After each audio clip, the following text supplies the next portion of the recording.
So we say all week as we see Michael Badgley here from Miami set to kick off that this is about the evaluation in practice, but it's also about, Charles, Mike, taking what you learned during practice and putting it to work on the field on Saturday. Coaches are big on finish, and Charles and I are both coaches' sons, and we've heard that our whole lives, and that's what today's about. The kickoff is going to be a short one, and Rashaad Penny from San Diego State, who led the nation in rushing, and not only that, had 7 career kickoff returns. The Mountain West Special Teams Player of the Year takes that kickoff and runs it back to the 22-yard line. Our starting quarterback this week, gentlemen, Mike White from Western Kentucky, the South Florida transfer. Put on a show when we interviewed him the other day. We put him on the spot and asked him his favorite play. He ripped it out verbally. And then I said, go through the progressions. He went cover 4, boom, boom, boom, cover 3, cover 2. He did a phenomenal job. We had some fun with him. And Charles, you highlighted this young man, I think, because you like his intellectual side just as much as his playing side. I think you nailed that. He has all of that, played 3 different systems and adapted each one quite well. Darrell Williams from LSU is the starting running back, and actually it's another fellow Tiger with the first completion. The first reception is DJ Chark out of LSU, a heck of a return man in his own right. Taking a look at the starting offensive line, Bradley Bozeman here from the big school Alabama, but you also had Brandon Parker from a small school at NC North Carolina A&T, blocked for Tariq Cohen last year, who had a great year this year for the Bears in the backfield. James Washington, Ian Thomas, and Jordan Akins, a couple of tight ends on the field early here for the South. Yeah, so it's Mike White on second down, this time right up the middle to Darrell Williams, and a guy that turned a lot of heads this week, Justin Jones from NC State in the middle. You know, really interesting. 2 small school kids at guard and tackle. So what you have here, take a look at these 2 guys. You're talking about a Division II guard in Kappa, North Carolina A&T at left tackle. Both of them have played extremely well, and you could see on their side of the field, on the outside zone, they bury people. Do I care that it was no gain? No, this is about individual evaluations. Mike White now out of the shotgun on 3rd and 5. A couple of years ago, Western Kentucky led FBS with 45 points a game. He's used to slinging it, looking one way and going deep for Marcel Aitman, the other wide receiver for Oklahoma State. Good coverage that time. Taron Johnson from Weber State, and Charles, I got a chance to watch a little. He's a very aggressive kid, and another small school defensive back. We had a bunch of them. You see him grabbing and holding a little bit, but he tackles, he's aggressive, he's a tough kid, and I thought Thursday was his best day of practice. And I think his coverage was good enough they didn't need to grab there. That's the type of thing that these youngsters will learn as they go on. They'll put the boxing gloves on them so you can't grab anyone. You can only play with your feet and be able to just kind of push a little bit with your hands and not grab. So it is 3 and out on the opening possession here, and J.K. Scott from Alabama is on to punt as we have a little bit of rain coming down. Braxton Berrios from Miami, the slot guy with the return, carries it across the 40 to the 44-yard line, as now for the first time today we will see, as the rain intensifies, Baker Mayfield, the Heisman Trophy winner and the first Heisman Trophy winner to be here in Mobile at the Senior Bowl since Tim Tebow, the most polarizing player probably here this week. Yeah, and there were a lot of questions about whether he'd finish the week out right. In other words, playing the game, that he was going to leave early. I went down on the field and talked to him before the game, and I basically said, hey, there were a lot of NFL guys that were impressed that you stayed here and did it the right way. I think for you, that's important. He's going to start with Kalen Ballage in the backfield, a play fake and a roll out to the right. Mayfield is going to throw it short to Durham Smythe, the Notre Dame tight end. Don't know how long we will see Baker Mayfield, maybe 1 series, maybe 2. Not used to being under center. Footwork is different for him. Nice job on naked boot. Look backside and got it to Durham Smythe. In all honesty, I think what we're going to see with this young man today, 1 or 2 series, he'll throw the ball 4 or 5 times. They gave him a naked boot there. He might get a bubble screen or an RPO, get a couple series in and get him out. It's good for 2 there. Keep an eye on 93, Marcus Davenport. We've talked a lot about him today. The play fake, and that ball was on target and incomplete to Jaleel Scott from New Mexico State. It looked a lot like an RPO. It was the RPO that we just talked about, no doubt. And he put it right where he's supposed to, and that's one of the things when you look at him. He's 69% completion guy, and typically the ball's where it's supposed to be. You know what I like the most about Baker Mayfield today? Ending his collegiate career wearing Oklahoma State orange. Gotta love that. How weird is that? Yeah, right. Got the Oklahoma Sooners helmet here, and he has the Oklahoma State orange, and there is is Marcus Davenport taking Mayfield to the turf on 3rd down. 6'6", 259 pounds. We've talked about, is this guy going to be a first-round pick in the NFL? He's working against Brian O'Neill from Pitt, and he collapses him. Brian O'Neill's got great feet. He was a high school basketball player and tight end, but Charles, the anchor and the power is the question. And Davenport actually used his hands very well, able to shrug him aside as he moved back to the inside to get the sack. Johnny Townsend now on the punt from Florida. M.J. Stewart, the defensive back from North Carolina, runs into the up back and fields it cleanly. Averts disaster. Love this game, love this week here. Some rain after a picture-perfect week. Sunny skies all week for practice now. A little bit of rain as you see on the lens, and we show you the rules. We're going to have a kickoff to start each half. That's it, only 2 kickoffs in this game. Also should be noted there's a 2-minute warning at the end of all 4 quarters, and there will be a change of possession at the end of the first 3 quarters regardless of what's going on. If the quarter ends and you're on the 5-yard line, you don't punch it in. Tough luck. The other team has 1st and 95 going the other way when you start the next quarter. Yeah, and you must attempt a 2-point conversion in the 2nd quarter. And the whole point of these kind of funky rules are for evaluation. 2-minute offense, 2-point conversions. They want to give these pro scouts that watch this tape an opportunity to watch these kids in every situation you might see in the NFL. We're looking forward to seeing here the man who led the nation in rushing in 2017. There he is, his first carry. Rashaad Penny, 2,248 yards. He was 5th in the Heisman. That's a pretty special player right there. And he played with a fullback. When San Diego State, Charles, plays that very traditional run game offense, power offense. And Nick Bowden, who was here this week, was his fullback. And what a hammer that kid was. Bowden is wearing 15. As we see the play fake and a rollout by Mike White, who on the run gets that pass knocked down by the linebacker Mike McCray from Michigan. That's a nice play by Mike McCray, the middle of the inside linebacker from the University of Michigan. Doesn't buy the fake. Watch, it's a bootleg play. Watch number 9 in orange. He's going to boot it. He flows, comes back the other way, and knows right away what type of pattern is going to be there. You see how he just got on his horse and ran for the pattern. Didn't try and find the man until he got there. Then he looks back for the football and gets a hand on it. It's a really nice play by Mike McCray. Active guy. His father was a captain at Ohio State in 1988. Must have been a tough pick. Could you imagine that conversation? Well, Dad, I want to go to Michigan. Dad said he's happy that his son, by the way, is a Buckeye. On 3rd and 5, there's a first down. There's Jamon Moore from Missouri. Gets it to midfield. Oh, that's a nice throw and catch. Mike White, timing, anticipation. We talk about that. There are not a lot of college quarterbacks that throw people open. Mike White did a nice job there. Jamon Moore on the outside.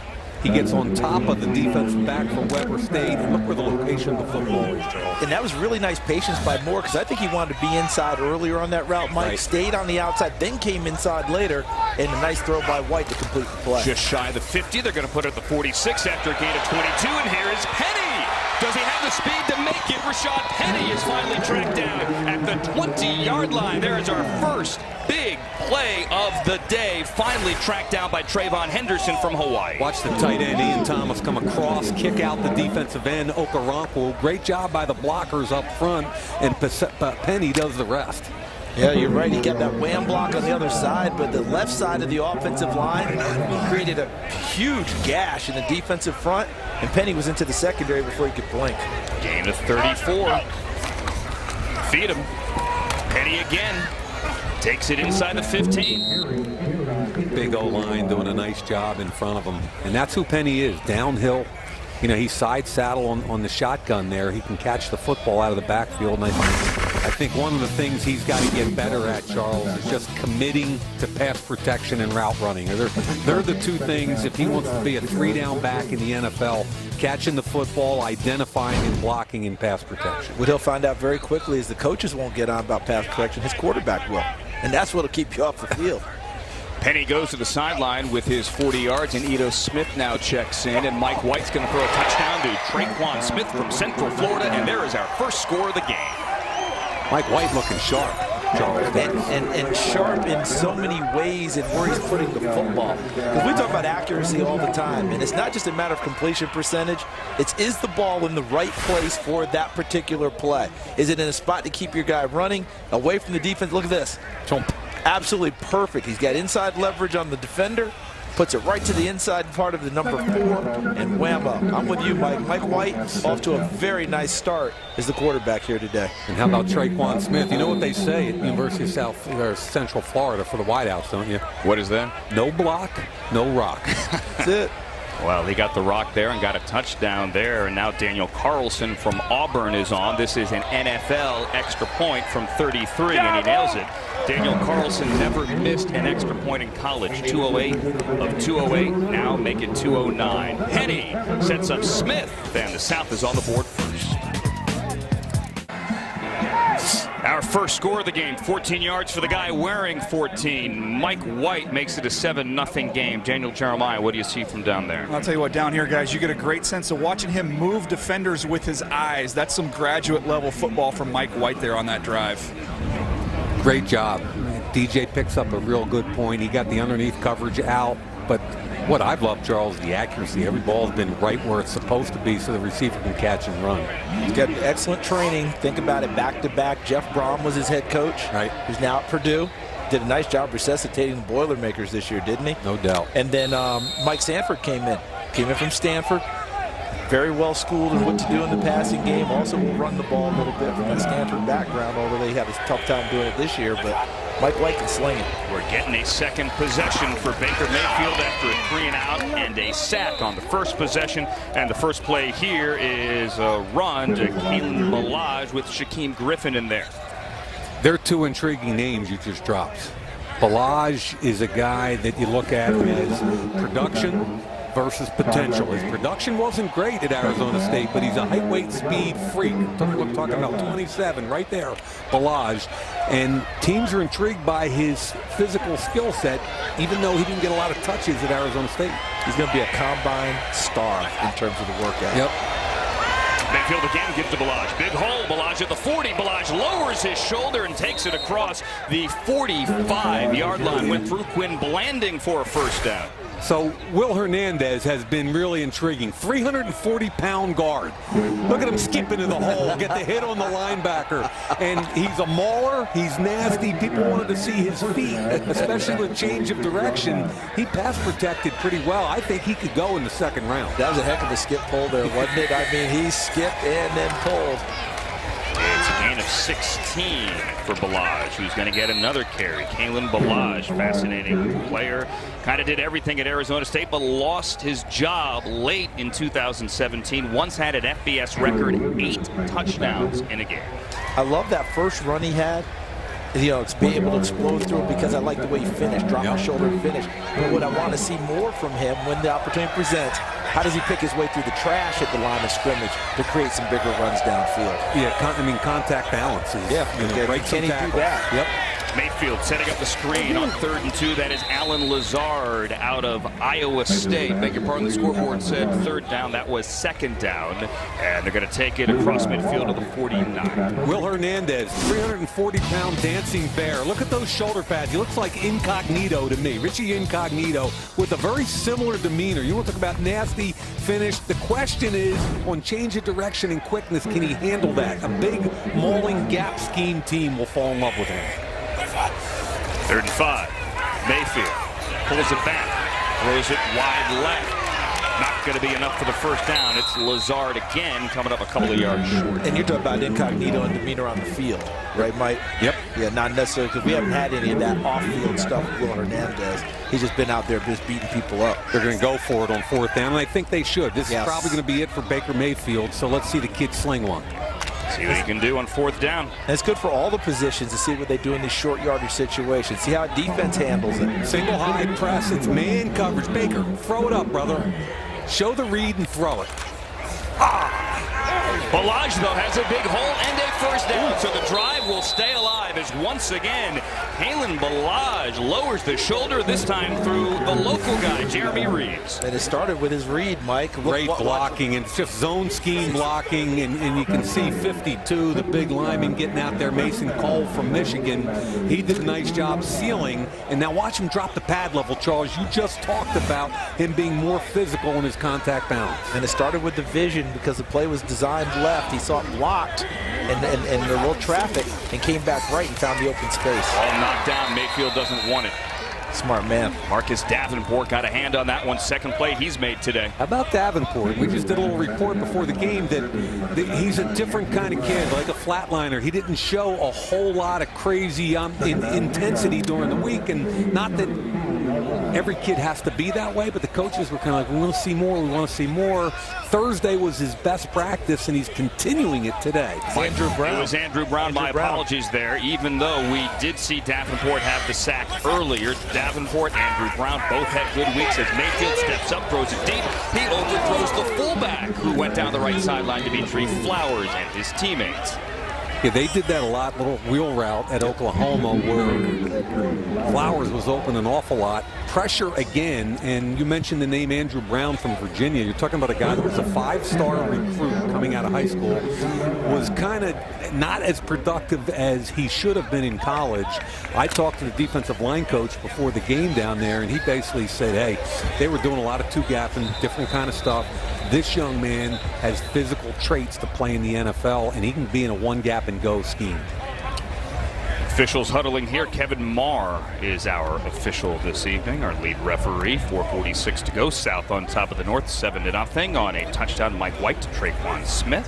So what's the deal with these officials? Clock operator, please reset the game clock to 4:55. And my question about the officials is simply this. How many games do you do now that the head referee's yoked up? I mean, you remember in the old days, that wasn't a big deal. You see these guys now, ever since that hockey league, everybody's got the schmedium going. They've been hitting the weight room. They're looking good out there. Kevin Marr's no exception. Not at all. Here's Mayfield on third down, steps up. Mayfield slings it for Gesicki. Can't hang on. It's Jeremy Reese from South Alabama making that play in his home stadium. Nice break on the ball, Mike. Yeah, he's coached by a kid named Colin Hitchler, who I saw play high school football. Colin does a great job with the safeties, and this ball's just a little bit late because he had to climb the pocket. It gave Reeves an opportunity to get there. You can see the arm strength with Mayfield, although I think if he put a little air under it, he could have let Gesicki at 6'6" go up and elevate. See what Michael Badgley can do. This is a 50-yard try. He was 3 of 11 in his career from 50-plus, his longest 57. That one is straight down the middle with perfect distance and accuracy. So we get a field goal. We get a touchdown. It is now 7-3 here. Late first quarter just underway on a wet day in Mobile. Drive, and this now what they're trying to do is keep it right under his hip, and they worked hard at that all week long. Baker Mayfield's day may be done. 3-4-7 did lead his team to a field goal there as we see Mike White threw a touchdown. And a rip again. DJ Chalk from LSU. It's the speed. Hello. And he's ripped down on the 10. Michael White, please have a day. Single coverage on the outside. My pet peeve, I'm like, why don't we take more advantage of this coverage in all-star games? And Mike White's just saying, this is easy. Pitch and catch. Nice job by Chark getting on top of the South Carolina corner. But look at the throw. He just drops it right in the bucket. Didn't even have to hesitate. Great job by Chark. Even better job by the quarterback, White. He got right on top of Jamarcus King and then stacked him so he'd have to run right up his back if he'd hope to make a play. It is a gain of 63 yards. White to Chark as now Mobile's own Ito Smith checks into the game and quickly gets enveloped by about half of that North defense, including Fred Warner from BYU. Fred Warner's an interesting guy, and we just saw him make a tackle there with Charles. He had 7 interceptions, which is highly atypical for a linebacker in college football. That's more than most of the defensive backs, and he can run. Yeah, he can definitely do that. He's very good in pass coverage. 13 passes broken up to go along with those 7 interceptions, Mike, but does a good job in the run game as well. Had 265 tackles in his college career. Brother Troy also plays for BYU. 2nd and 9 after the gain of 1. Ito Smith still in the backfield. Next, White. Mike White has 1 touchdown pass. Here, he gets taken down with a flag. Is that Taekwon Lewis? Who got it? Phillips actually in there. Harrison Phillips Yeah, out of the Stanford. white helmet. Harrison Phillips had a really strong week. Holding. Offense number 72. 10-yard penalty. Repeat. Now. Brandon Parker out of North Carolina A&T. Nice job up front by the defensive lineman. You talk about Harrison Phillips getting there. I saw Taekwon Lewis getting some penetration inside, putting a little pressure on him. Harrison Phillips, Like that kid. We had a nice little friendly exchange with him. I'm an SEC guy, he's a Pac-12 guy. People misunderstood what he said, tried to get on him. He's a terrific young man. Picked up the phone and called me to apologize. Something he didn't need to apologize for. Like him a bunch. He's a great, great kid. SEC Twitter is nasty. They declined a penalty. It's a loss of 8 on the sack. So it's 3rd and long here, 3rd and 17. White steps up. Chark over the middle. Can he make one man miss? No. Chark wrapped up there by Trayvon Henderson. Good tackle. I think White wanted to push it. He did down the field. He was looking to his left, but then you could see the yellow helmet Shark coming across on the shallow cross. He was wide open, which the defense is willing to give you in that down and distance. And then you got a tackle with Trayvon Henderson from Hawaii. My question mark on him, I watched 3 of his films coming in, and I thought he had a lot of missed tackles. So that's where he needed to come here this week and secure guys to the ground. That's one of the reasons the Eagles are in the Super Bowl right now. Their defensive backs tackle really well in the after the catch. Jim Schwartz demands it. No doubt. Daniel Carlson from Auburn is on for the 33-yard field goal, and it's no good. It's wide to the left. Oh, wow. He's got a big leg, man. So the South gets that big play down the sideline, but gets nothing out of it. It was a low line drive. I watched this kid kick in pregame, and he was hitting from 60, and they were high towering. And that ball, the snap was a little bit high. I don't know if he hurried it, but nobody's rushing the kickers in this game. You just take your time and drill it. I think the memory muscles get you on that one because you're used to that, and you don't just relax and say, okay, no one's really coming after me, but timing was off a little bit. Here we have the man who some people think could be the #1 overall pick. He is certainly part of the conversation. He is Wyoming's Josh Allen in at quarterback, as it seems that Baker Mayfield's day is done. We're about to have the 2-minute warning. 2:13 on the clock. There's a 2-minute warning at the end of every quarter. And keep in mind that at the end of this quarter, the North gives the ball back to the South. So this is, in essence here, a 2-minute drill for Josh Allen. And he starts with a handoff there to Jalen Samuels from NC State. As the clock winds down towards 2 minutes, that is likely the final play before the, as odd as it sounds, 2-minute warning at the end of the first quarter. So see what Josh Allen can do in a 2-minute offense. Our first look at the Wyoming quarterback when we return. Senior Bowl week, and as we get you ready for next week in Minneapolis, keep in mind that the AFC champions have plenty of guys who have played on this field in Mobile. It is a key part to building the foundation for a winning team. I mean, look at the O-line. Nate Solder in 11. Shaq Mason, I thought, was a phenomenal pick in the 4th round coming out of a run-based Georgia Tech option offense. Baker Mayfield's day seems to be done now, looking on to his teammate Josh Allen, who again will hand the ball to Jalen Samuels out of NC State. And it's Poona Ford from Texas here with the tackle. We have a clock stoppage at a timeout taken by the South. Let's again explain this. We are inside of 2 minutes to go, and at the end of the quarter, the South has to give the ball back, or beg your pardon, the North has to give the ball back to the South. Right. Now, it's really interesting comparing and contrasting these two quarterbacks. It's almost like Mutt and Jeff. I mean, you're talking about 6'5", 237 in Allen, and barely 6 feet. 237 pounds, big hands for Allen. Those numbers for Allen are almost identical to Carson Wentz, where Mayfield's a whole completely different athlete and style of play, and they fit different systems because of that. And if they were boxers, Allen would want to keep him on the outside, and Mayfield would want to work inside and throw those furious punches, and it fits both their personalities. Another carry for Jalen Samuels on 3rd and 2. Looks to have enough for the first down, just shy of the 35, with Cameron Kelly from San Diego State there for the tackle. You got to hurry. This is the whole point of this evaluation right now. With it, to have a 2-minute drill in the first quarter is to see how this kid right there handles. And he'll handle out of the shotgun here, Josh Allen. With his offensive lineman maybe setting up the screen instead, he's going to run. Josh Allen's going to run for the first down across the 45-yard line out of bounds near midfield. Really good presence, I thought, by Allen here. Trying to set up a screen, not there, but look at him looking downfield. Still wants it, doesn't have it. Go and get what what you can, get out of bounds, stop the clock. Like Carson Wentz, he's gifted athletically. Felt Andrew Brown coming from his left side. Andrew Brown so far having a very, very active game. So he's not sneaky athletic? He's athletic. Remember we went through that with Carson Wentz? I did. Oh, my God. Everybody, oh, he's sneaky. No, he's athletic. It's a gain of 12 for the guy who had 12 rushing touchdowns in his career. Josh Allen shows the athleticism, avoids the sack, chased by Poona Ford, tries the little juke and safely gets out of bounds across the 50. Stops the clock at 1:21. You're going to see Chenna Nwosu over here with Noteboom, the left tackle from TCU. Now, that's a 6'2", 240-pound edge rusher who I think is going to be a Hassan Reddick type of guy. Stand up on first down, and then an edge rusher in sub packages.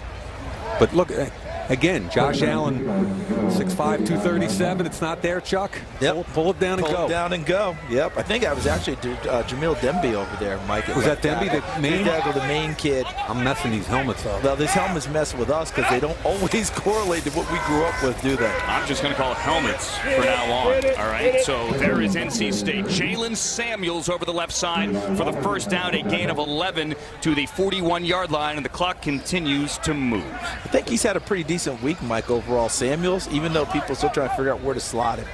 Caught over 200 passes. I don't think he's a running back, though. Yeah, I think he's more of the H-back type. Yep. Here's your screen to Samuels. He's only 228 pounds, so it's a different conversation. DJ, what do you think? DJ? Sells throwing the ball outside the numbers on drive throws. Some of the touch throws in the middle of the field can get away from him. So it's been interesting to watch him this week. I thought we saw him improve on those touch throws, especially in the red zone area, working in the middle of the field. Yeah, we saw one Thursday, didn't we, guys? That he threw one. It really more of a laser dart that he threw on Thursday in the red zone into the end zone for a touchdown pass. Now, let's take a look at what this kid really is back in the day at Wyoming. You want to talk about powerful arm. This first throw is ridiculous. He's going to climb the pocket and watch the RPMs on this thing. Are you kidding me? That's ridiculous. Escapability at 6'5", 237 against a free runner. He's got the athletic ability to get out and makes a great throw. On the run, moving to his left in a tiny wing. Really just an amazing athlete with a powerful arm, albeit not always as accurate as you'd like. He's been making wild throws. Now he's going to climb the pocket. Think about going deep instead with the flag down. Throw it away and over the head of Braxton Berrios. Flag down in the backfield. Yeah, I think they're going to get the left tackle from Maine, Denby, blocking, I believe it was Haynes from Ole Miss. 10-yard penalty, 3 second down. Yep, Jamil Demby, 40 career starts, left tackle, a Maine Black Bear. And you'll see it right over here. And I like the way the quarterback hangs in this pocket. You see, he's a little sitting there. Now he's going to escape. And when he escapes, that's when Denby ends up pulling the jersey. Downfield, pretty tight. Nowhere to go with the football. He throws it away.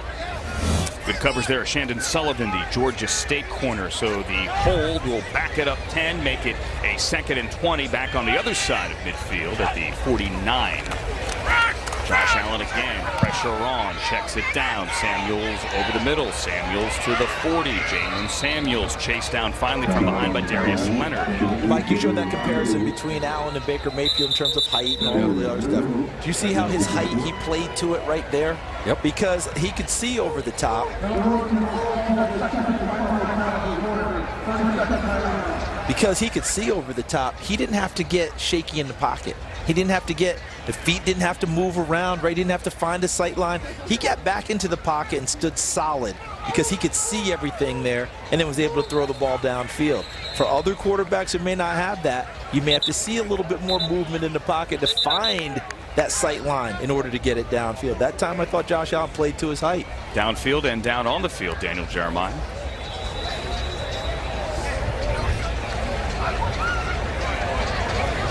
Building off what he did during the week, and now you're seeing Leonard has been making plays sideline to sideline so far in this game. I thought him and Davenport both got better at the end of the week, and you have to account for a little jump up in competition. There was an adjustment period. They've made it. He's an FCS All-American, a 2-time. Darius Leonard is MEAC Defensive Player of the Year. More tackles than Deacon Jones, a school record 33 seconds to go after the North takes its final timeout of the quarter. Yes, of the quarter. As that ball had some gas on it, Alan Lazard could not hang on. It is good coverage. I thought the ball was placed in the right area, though. Cameron Kelly, who's been both a corner and a safety, he takes a hit while he makes the throw. I'm wondering where the contact happened with the defensive back and the wide receiver, because I thought it was beyond 5 yards. Davenport was the one who got to him, and Allen had to turn his body as he got rid of that football. This is going to be a long one. This is a 55-yard field goal drive for Michael Badgley. Again, his career best at Miami was 57. You can't rush these things. It is Hits the pipe. Right. It hit the pipe. At the distance. I mean, he put everything into this one, too. Look at him run at that thing and torque it. And that thing just holds. Oh, doink. I feel for you, young man. You gave it an effort now. Certainly did. And again, at the end of the quarter, and there are 23 seconds left, there's going to be a change of possession. So on fourth down here, what do? You go for it. You try the long kick. You gave the young man an attempt at the long kick. Could not knock it out. Mike White, 5'7", 108 and a touchdown. He's been impressive. He's been the player of the day so far. Look at him scan the field, go through progressions, come back and put it on a dime. Again, here's a throw underneath for a touchdown on a slant. He dropped in a deep one. DJ Chark, where all he had to do was stick his hands out, hit him in stride. I think by far he's been the most impressive skill position player in this game to date. And our DJ, Daniel Jeremiah, noted how he's manipulating the secondary with his eyes. You saw that on the last one to Chark. Looked right, came back left for the deep ball. Mike White is going to check it down to Darrell Williams, the LSU running back here, as we look at the clock. 2 timeouts per team per quarter. And now the South is going to burn a timeout with 15 seconds to go. This is some interesting coaching, Mike. As you said, it's about situational football here at the end of the quarter. Yeah, they want to see, A, how the quarterback handles it, but also, for instance, on that rush, that's Kamoko Toure from Rutgers coming off the edge. They want to see the left tackle hold up against speed and length. They want to see Toure rush the quarterback in critical downs. This is all about the evaluation of young players in pressure situations. Yeah, you want to see defenders get lined up when the ball gets involved. They get hurried to the line of scrimmage so you don't have any busts in the secondary. Make sure everybody's got the proper assignment. I think that so far Mike White has not forced anything. When it's not there, he's taking a check down. Exactly what you do in the NFL. You saw Bill O'Brien talking into a walkie-talkie. He's getting the play directly into the headset there of the quarterback. So Mike White takes it and checks it down again. And McCray is going to rip that ball out. It's going to be incomplete. Williams, the intended receiver. Cray's an active kid, isn't he, Charles? I mean, we didn't talk about him as much during the week as probably we should have, but when it's time to play the real game, he shows up. And boys, he's shown up big so far today. I mean, he's had one, he's batted down in the open field on that play, stripped it from the receiver before he could bring it in for a catch. He really moves around well. He's got a nice grace to him, ease of movement. And well coached at Michigan. Also had a tackle on special teams to start this game. So 3rd and 4, 12 seconds to go. White man on, gets it away, and completes it to the sideline to Smith. And they're going to say he got out of bounds with 8 on the clock. Kamoko Toure, really an interesting guy. And here's the throw, wide open in the corner. Smart play by Toure, out of bounds. Down the bottom, does a great job. And I'm talking about, this is a freaky guy that didn't play much football in college, working against Alex Kappa. He was a freshman All-American, missed sophomore and junior years, mostly with injury, and flashed this year. He's the kind of guy NFL teams love, length and ability. 8 seconds left in this possession. Mike White has already thrown 1 downfield for 63. He goes again to Smith, and that's going to stop the clock with Michael Joseph knocking him out of bounds. 4 seconds to go. Now, this kid's got a huge leg, Charles. Yes, and this is his opportunity now because he hooked the last one, didn't hit it the way he wanted to. It's a great chance for him to go ahead and let it out. Daniel Carlson, his career long is 56. This one will be 53. Missed his earlier attempt, as you said earlier. Daniel Carlson, though, in his career at Auburn, 13 of 21 from 50+, so he is a weapon. Nice 2-minute drill by Mike White and crew, too, to put him in position. Carlson's kick comes back and through. It was going right at that right upright. He hit a draw. He hit a very nice draw, which right-footed kickers want. They want it on the right hash mark or towards it, draw it back through. Well done, young man. That was good from 65, Andrew. Yes. 53 officially with some rain. 10-3 here. End of one in Mobile. The YouTube Illuminati is taking money away from your favorite content creators, and people often ask the best way to support the channel directly. I tell them that's subscribing to my Patreon. Just $1 a month would increase production and the frequency of uploads. Basically, that means more content for you. For less than a bag of almond M&Ms, you can support the channel, call dibs on requests for future videos, and you can have access to Patreon exclusive material like my throwback film sessions. That's patreon.com/Voch Lombardi. I appreciate the support. Doski Woski. Salute. Know my name. You don't know it yet, but I'm your all-time favorite player. Lamar Jackson with more wizardry. I'm the next face of the franchise. Know my name. I'm the X Factor. I'm your new screensaver. Mayfield, it's like he's got eyes in the back of his head. I'm your lucky jersey. Know my name. The future starts here. Follow my journey on NFL Network. Know my name. Know my name. One quarter in the books here in Mobile. A little bit of wind, a little bit of rain. 10-0. The South has the lead with an early touchdown pass from Mike White to Traquan Smith from Central Florida. Josh Allen from Wyoming is back at quarterback with Baker Mayfield's day done at 3 for 7. Josh Allen early today, 2 for 3 for 14 yards. Let's see what he can do here as Deshaun Hamilton checks into the game. Wide receiver to the left bottom of your screen out of Penn State. Akram Wadley into the game as well, the Iowa running back. They fake to him. Josh Allen, let it go. There's Deshaun Hamilton. A little bit of separation. And that's a throw where you missed it by 5 yards. Now, was there a ton of separation? No, but in the NFL, he's on top of it. Give him a chance to make a play. Right? Give him a chance to go make a play on the football. How many times have you been to those camps, Mike, when the young quarterback comes in and it's a tight window throw, right, and he doesn't make the throw? The coach says, why don't you throw it? Well, coach, there's a little bit of traffic in there. Son, that's open in this league. That's exactly right. You better find a way to fit it. Yep. And the thing with Allen, the conversation will be between now and April 26th. His accuracy, had a man there, could not connect. Wadley is going to carry it over the right side. Back-to-back 1,000-yard seasons for the Hawkeyes. I do like the fact that they took the shot, though. Mike, you've called for it in this game. You know, when you have this type of coverage that you're going to get today, a lot of man, single high safety, right, safety, middle of the field, everyone else manned up. Take your shots with these guys. Give these receivers a chance. Let the quarterbacks air it out a little bit. We're starting to see that. Mike White's done it. We saw Josh Allen just take a shot. It's a gain of 4 for Wadley on second down to set up a 3rd and 6.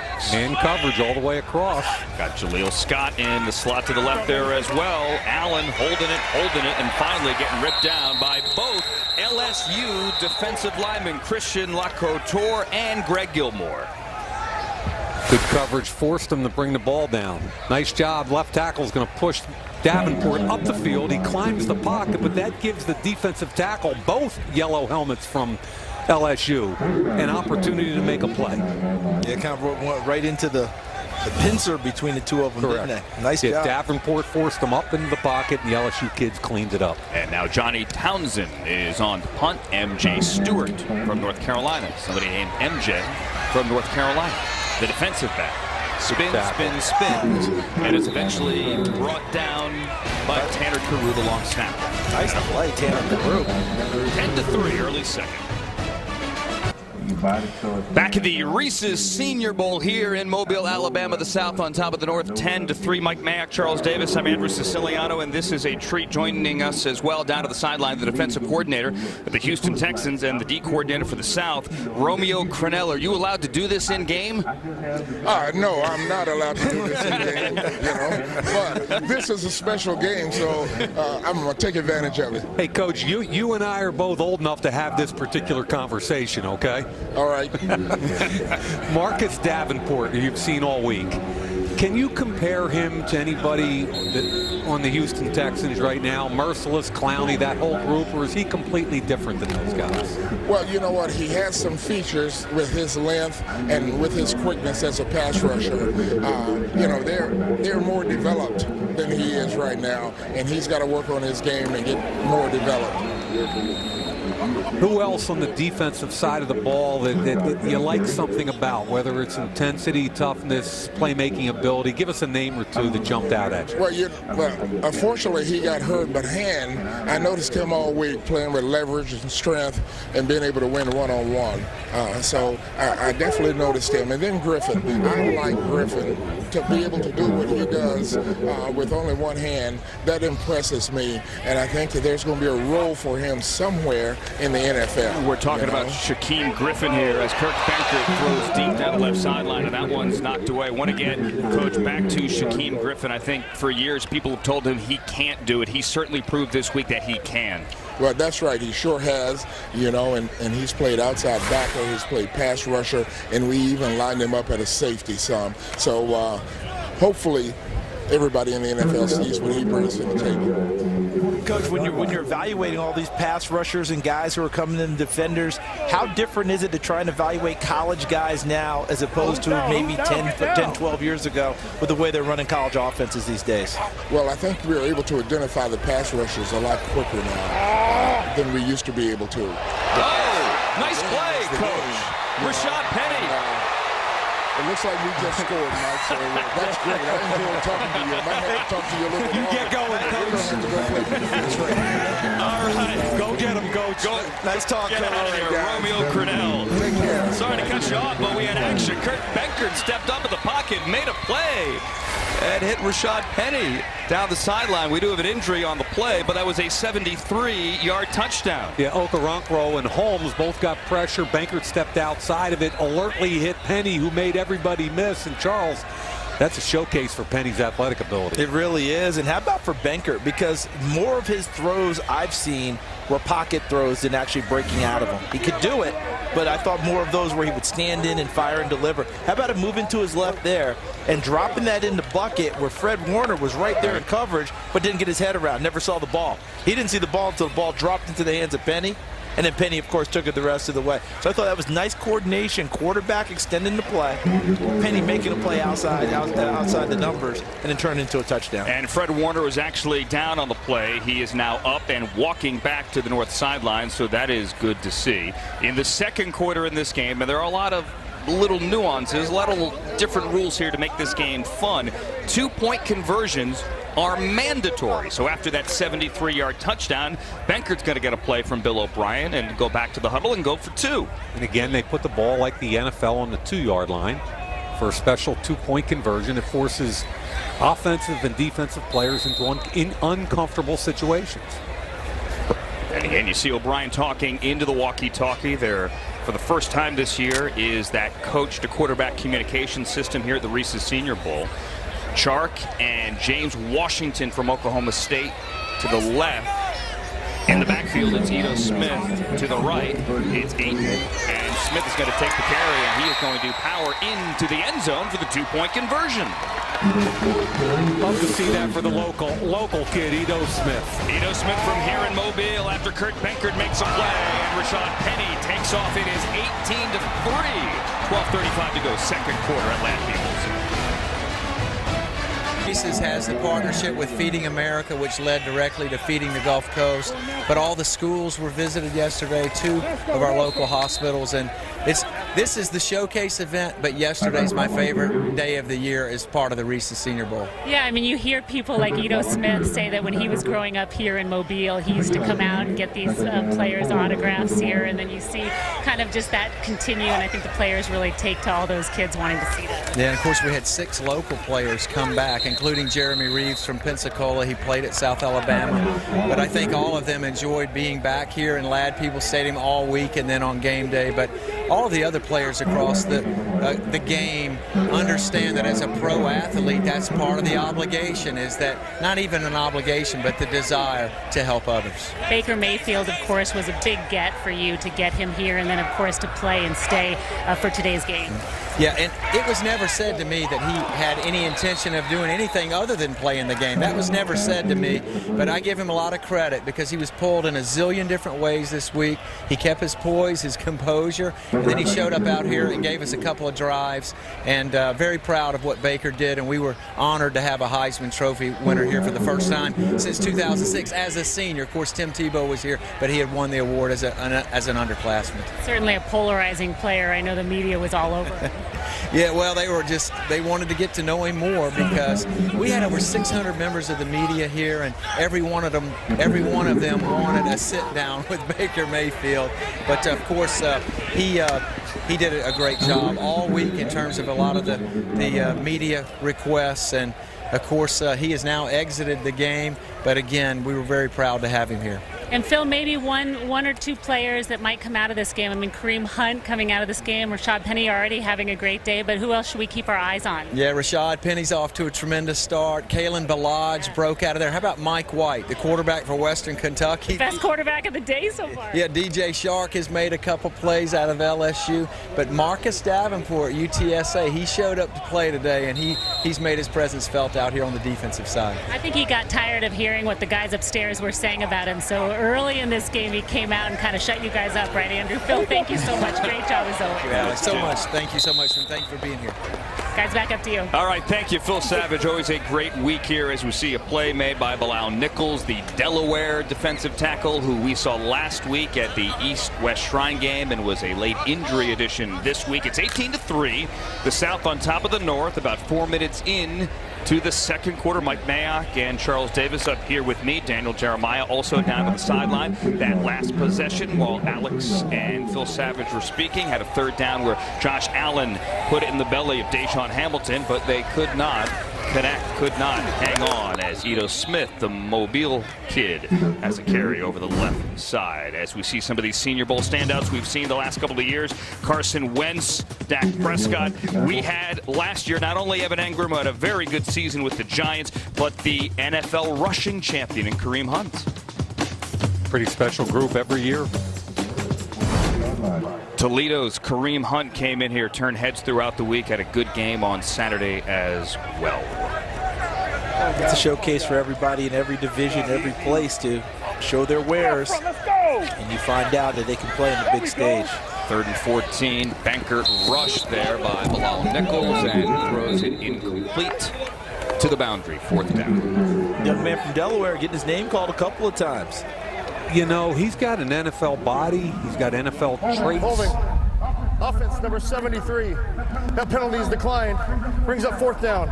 If you look at Bilal Nichols from Delaware, there's no doubt at 6'3", 304 that he looks the part of an NFL player. Put on the Virginia Tech tape. He flashes. Bilal Nichols had a good week last week. He just needs to be more consistent snap to snap. On 4th and 14, J.K. Scott, John Kimball, if you were wondering, brings his 45.6-yard average. Justin Watson almost got a hand on that one. Braxton Berrios calls fair catch and does that on the 32-yard line. Justin Watson from Penn. I don't think you're supposed to be rushing the quarter. I didn't see a flag. Come on, Bob! There you go! Boom!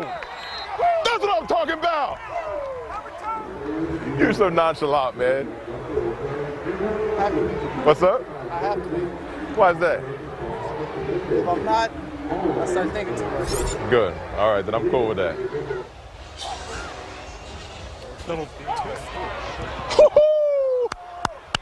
We're a defensive end. Where a defensive end and a defensive tackle exchange responsibilities. That's technically illegal, but we'll call it a natural twist. I didn't see a flag. Coach Weaver did not coach that. I didn't see a flag. Hey, he's one of the brightest young defensive line coaches in the entire league. He does a great job. Did you hear the one sentence he said to Davenport coming off the field? Not nonchalant. They're all trying to kind of get some fire on him, yet apparently he doesn't need it. The fire is getting the sack. Yes. Davenport is a chill dude. We learned that when we spoke to him during the week after one of the practices practices. Kalen Balaj there, the carry out of Arizona State, with a new quarterback in the game. Mayfield done, Josh Allen seemingly done, and now it's up to Tanner Lee. Started 1 year at Nebraska, a 2-year starter before transferring at Tulane. Charles, you get the feeling the South quarterbacks feel like they were overlooked a little bit this week? I don't get the feeling. It's evident. We all overdid the two quarterbacks. It's evident. Andrew, you got a number? Yeah, the North quarterbacks, Allen and Mayfield, 5 for 12 for 23 yards. The South quarterbacks, 10 for 15. Benkert and White for $197 and 2 scores. So while all of us knuckleheads are running around and interviewing Mayfield and Josh Allen and blowing up out of the stadium, these 4 guys walked around Mobile largely unnoticed all week, and they're serving notice that we can play ball too. Yeah, they went, got their gumbo, did all the things during the week, right? Did all the appearances. Hey, we'll see you. Did you get Saturday. your gumbo? You got your gumbo, right? You think I came here and didn't? Hey, Mike White lit it up, and then Benkert made a play off the cuff. I mean, it's been fun to watch those guys. And remember, this type of game, those off-schedule plays are key. Tanner Lee with some time avoids the sack and throws on the run. That's Mike Gesicki, the Penn State tight end, but then the ball gets knocked out. And they're going to say incomplete. A big hit. Who made that hit? Because that play was, and let's give the quarterback credit first. Good play by Lee. Climbs the pocket, makes an accurate throw on the run. Gesicki comes down with it. Quinn Blanding from Virginia. And Gesicki should have held on to that. I mean, let's face it, people are talking about Gesicki as a second-round type guy with ups, volleyball, basketball. He's got to hold on to that football. And Quinn Blanding, he started every game at Virginia, never got hurt, doesn't get a whole lot of hype, but he's a good football player. Brings a lot of thump to it, too. Yep. UVA career tackle leader with 495 as Balaj gets out of one tackle on the delay and maybe gets back to the line of scrimmage. Give him 1 before Darius Leonard and Kylie Fitz there for the tackle. It is a gain of 1. Yeah, I think that was Andrew Brown again being disruptive. He beat the guard out of his stance.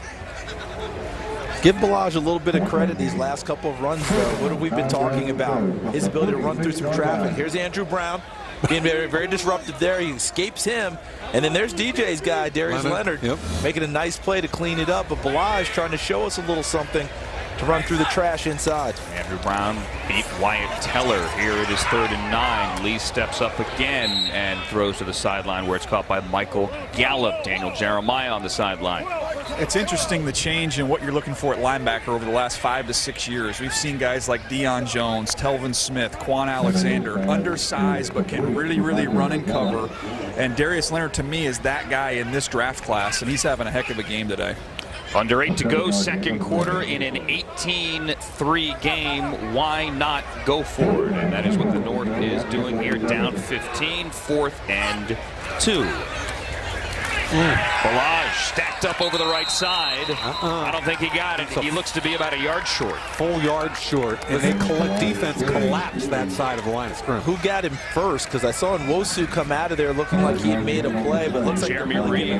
A lot of depth. Watch right over here. The defense is going to win right here. The tight end couldn't do anything with it in Nwosu, and Reeves came up inside 14. There's a good look at it. And Nwosu sets the edge. Reeves finishes the tackle. That's great gap defense and team defense. So when you hear people talk about run fits, that's a perfect example. Right? And Nwosu takes the point of attack at the tight end position, controls it. And Reeves fits right in there and makes the play. Well done. Reeves in his home stadium here, and from Pensacola as well, as Chark takes the little end around. DJ Chark can run. Makes one guy miss and gets it across the 45 to the 44. I'm going to tell you right now that DJ Chark is going to be a better pro in terms of production than he was in college. And I think we've seen that a lot recently with LSU wide receivers. The production isn't there because they don't have consistent. The quarterbacking has been inconsistent. Okay? Their pass game has been inconsistent. They are a heavy run-first team, and they tried to jazz it up with Matt Canada this year. That didn't fit what Ed Orgeron, the head coach, wanted to do. But Chark, to me, is going to have a nice pro career because of his length and ball skills. Chark had only 66 career receptions. Here's his teammate at LSU, Darrell Williams, carrying the pile all the way to the 29. 5'11", 229. Now, on the LSU team, Charles, he was voted their MVP this year. Now think about that, and let's talk about an unsung hero. And who else was running the ball there? Guy named Darius Geis this year, Leonard Fournette last year. Yet this is one of the type of guys NFL teams look for because he's so far below the radar, but he's 5'11", 229 with traits. When he pushes the pile like that, trust me, all 32 teams take notice. And LSU puts those guys at Alfred Blue coming out of there, Jeremy Hill. Late fake to Williams, and now a throw by Benkert, and a completion to the tight end out of Central Florida, Jordan Akins, a former baseball player, third-round pick, a guy who hit 24 minor league home runs. Yeah, go ahead, Mike. No, and he was a former wide receiver also, and you can see he's got that skill set of a major league center fielder, a wide receiver, and he can catch the football. He's got great hands. Listen, UCF has athletes. All right, they've got athletes all up and down, both sides of the ball. Akins is an example that wouldn't have big numbers, but you just saw his athleticism on display and understanding how to play the game as well. Dewey Jarvis on the tackle and the coverage after a gain of 12, and here is Williams again up the middle. As you mentioned, he packed up Fournette and Geis. He too was a decent recruit, kind of got, I don't want to say got lost there, but maybe got overshadowed. But Charles, you say this is a guy teams look at. He had only 321 college carries. That can be a good thing. Yeah, your odometer doesn't get turned over. You know, you guys have the fresh legs coming in. You know, my Tennessee people, there's the joke about Alvin Kamara, who was probably the rookie of the year this year for the New Orleans Saints. Didn't get the touches, didn't get all of that. But guess what? It pays off for him in the NFL, although he should have been used more during that time in Knoxville. And he should have been a first-round pick. Yeah, but I think people had first-round grades on him, but for some reason didn't pull the trigger. Benkert throws it up. James Washington can't get it, but do we have a pick? We do. We do, and that was great. It's Marcus Allen.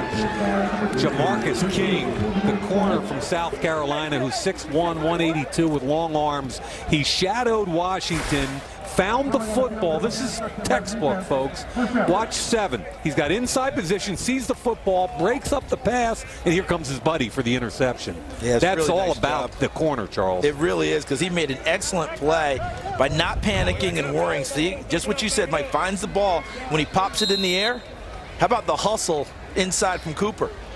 Coming over and making a play. That's Cedric Cooper out of Louisiana Tech. A late add here to the Senior Bowl roster. You know what? I said Marcus Allen, who is also wearing 2 and also wearing the white helmet here. Cedric Cooper, a very late add, I beg your pardon, out of Louisiana Tech, as Tanner Lee will throw it to a real Nittany Lion who is in this game, Mike Gesicki, the tight end, with completion near the 25. And to go back on that last play one more time, because it was so good. This is, we talk about evaluation, right? We talk about red zone. We talk about finding the ball in the air. This kid from South Carolina, Jamarcus King, is long. He's got really good feet, but he's only 182 pounds. He's like a knife. He's just a skinny, tall dude with great feet. And if he can just stay physical and tough, he's got a chance. Jalen Samuels carry over the right side here. Question during the week on the NC State back. What is he? A tailback? Is he a fullback? Is he a tight end? Led FBS in 15.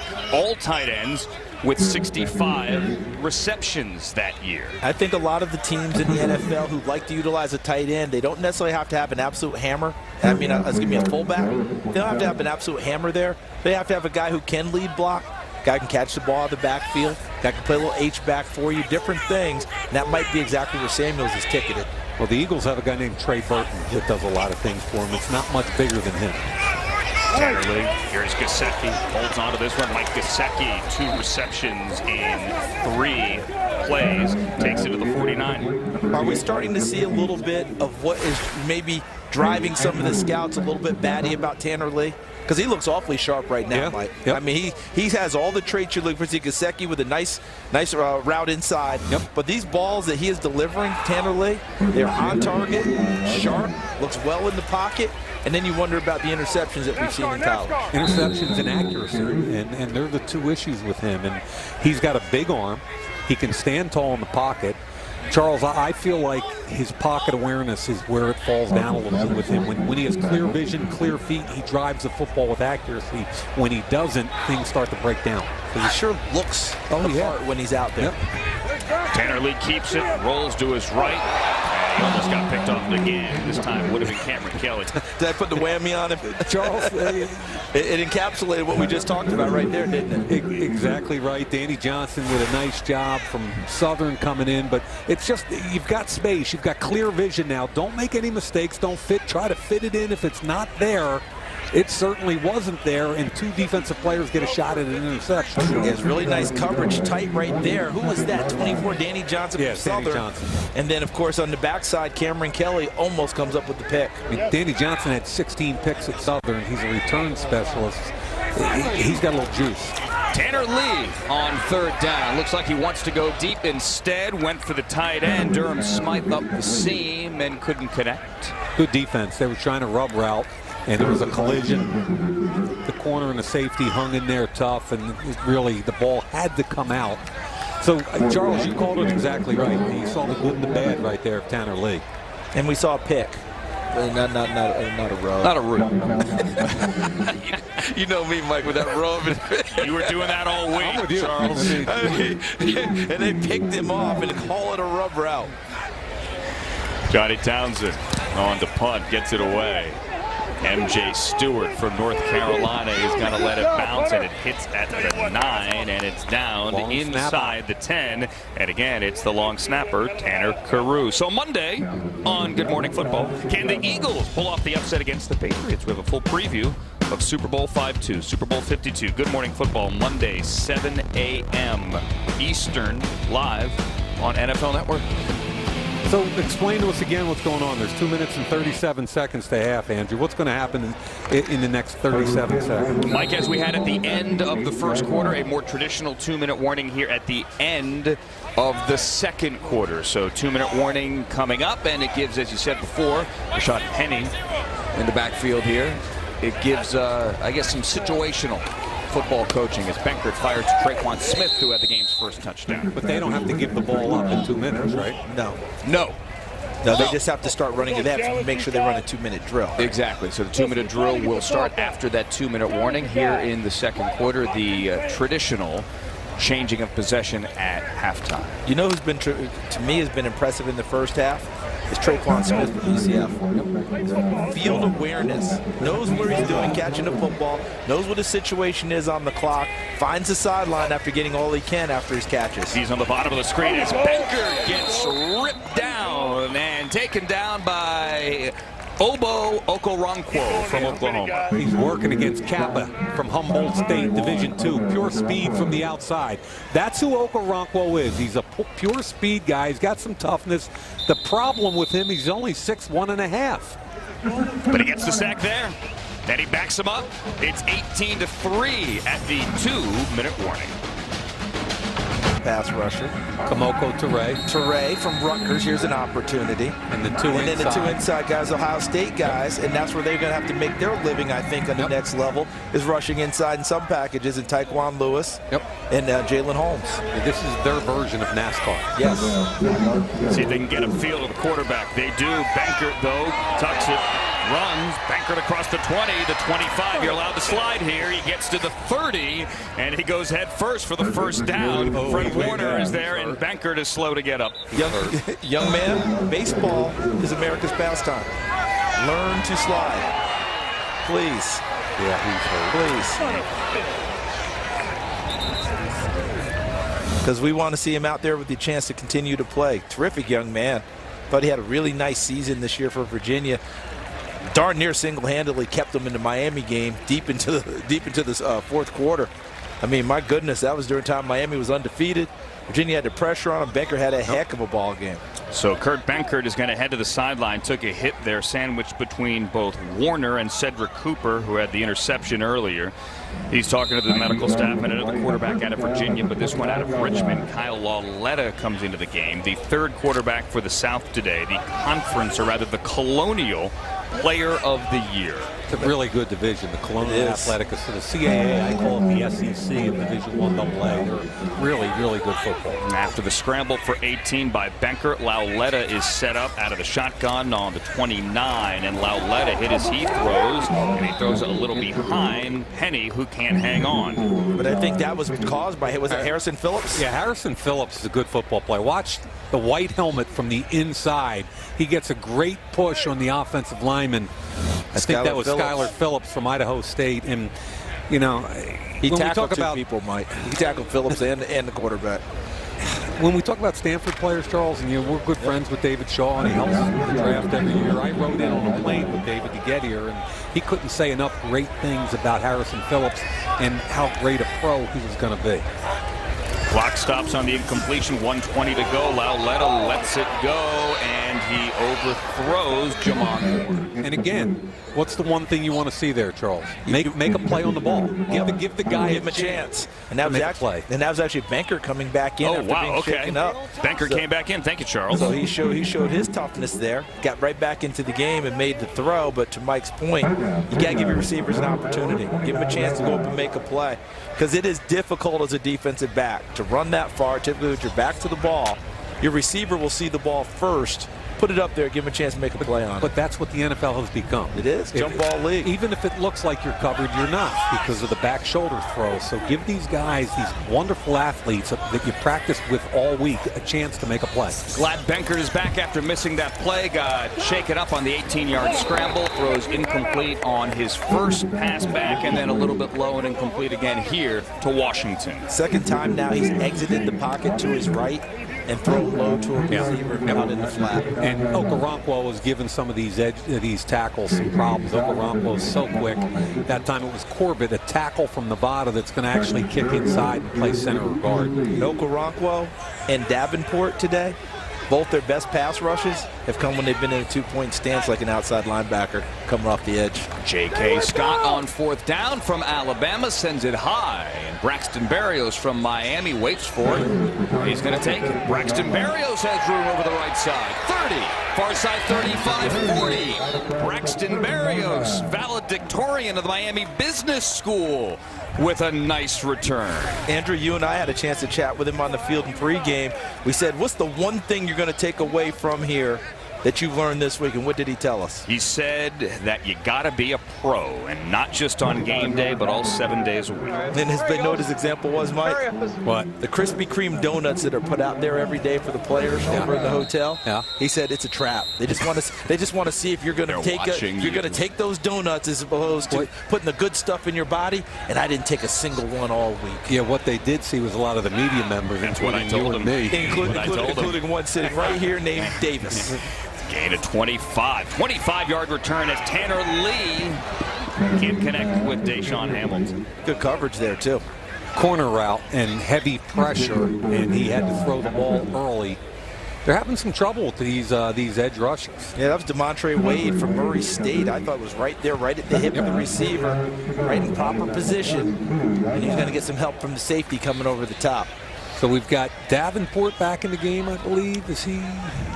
You got Davenport at left end, Andrew Brown, Shakquem Griffin, number 18, standing up on the left side of that defense for the South as Akram Wadley carries it across the 45 near the 48.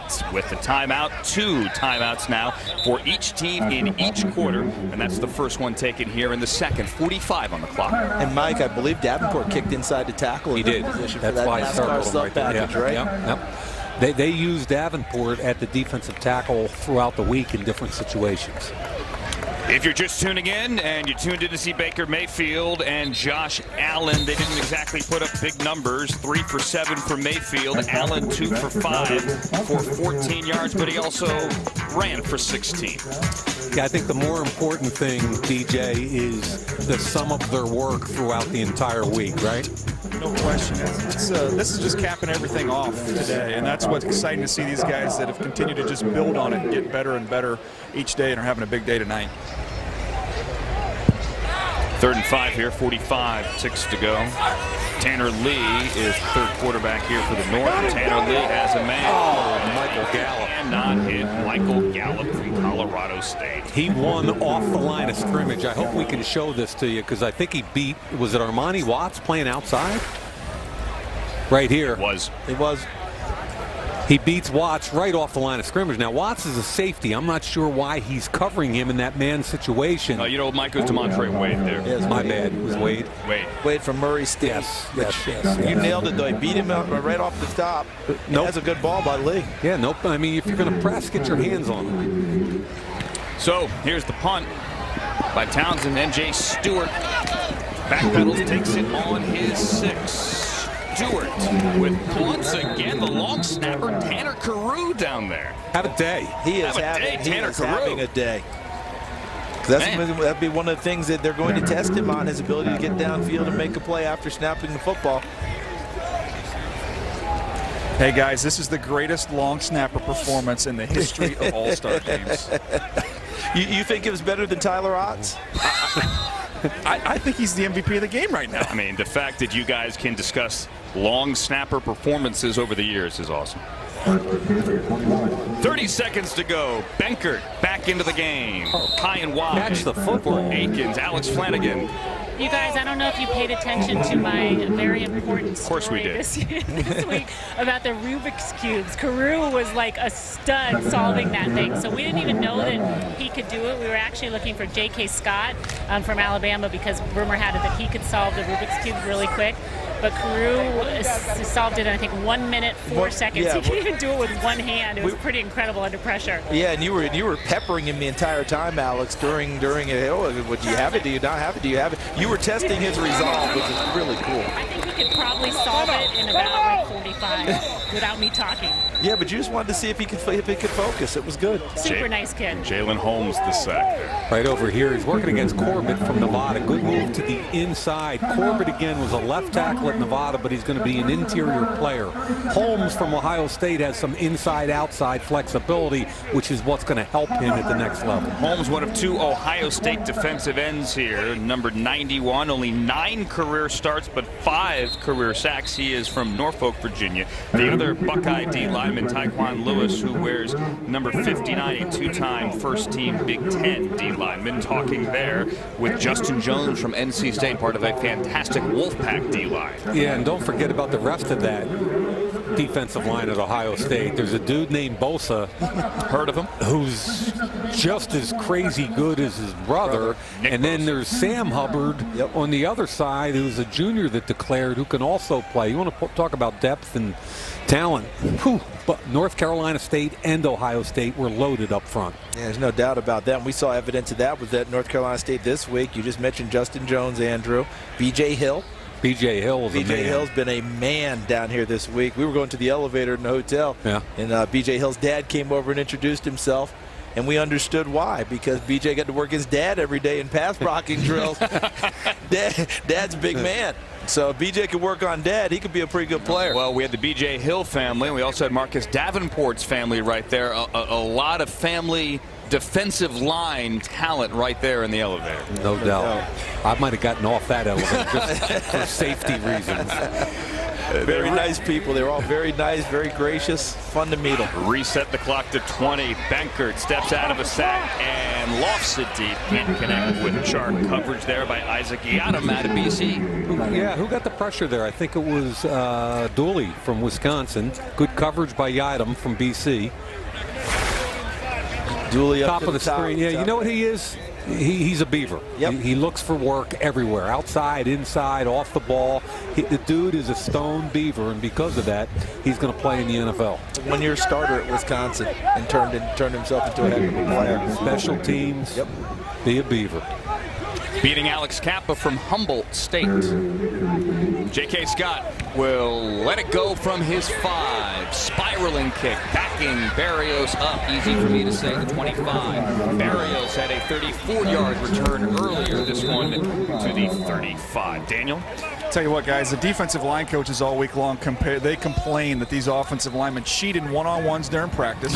They don't acknowledge the snap count. They jump every single time, and they take away the speed. Well, you can't cheat on game day, and it seemed like the offensive line that got the better of these guys all week, it's been flipped today. Hey, DJ, maybe all that cheating talk, because we did see, what'd you call it, Mike, a natural twist? Yeah, there was a natural twist in there, DJ. And that's not a donut that we had earlier. No. Nothing, not a natural cinnamon twist. Coach Weaver dialed up a natural twist. Natural twist from the defensive side of trying to even things up a little bit. He got lost, you guys. He got lost. All right, maybe Hail Mary time. 3 seconds left in the second quarter. 1 timeout, but can't imagine you can get a play in and call timeout. Set there to the hook and ladder. Get the balls on the floor. It's going to be recovered by Poona Ford, but it doesn't matter. It is the end of quarterbacks that will be on display. The North is down 15. Will get the ball to start the third quarter. As we told you earlier, only 2 kickoffs in this game to start the game and now to start the third. And remember, Luke Voch from Washington State, who was here all weekend, had a very impressive week, is not here.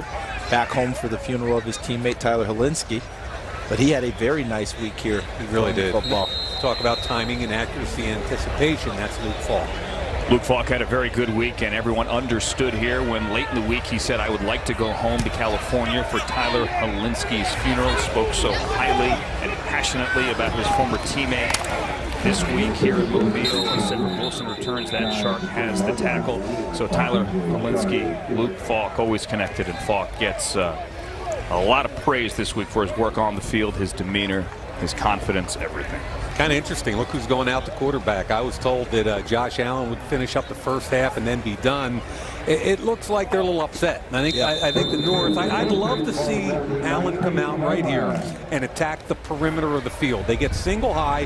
What does he do best, Charles? He throws the ball outside the numbers. DJ, you get single high. Look at this. This man, single high. Throw it outside the numbers. He's got Wilson. He has Hamilton. He avoids the sack and slings it to Smythe, his tight end. So nice play there, Josh Allen. Awareness, and he could show the sidearm as well. Yeah, that's a big, strong guy in the pocket. He wanted to push it down the field, but there was pressure. I think Nwosu right there from USC. Strong enough, though, to still just fling it with his wrist sidearm.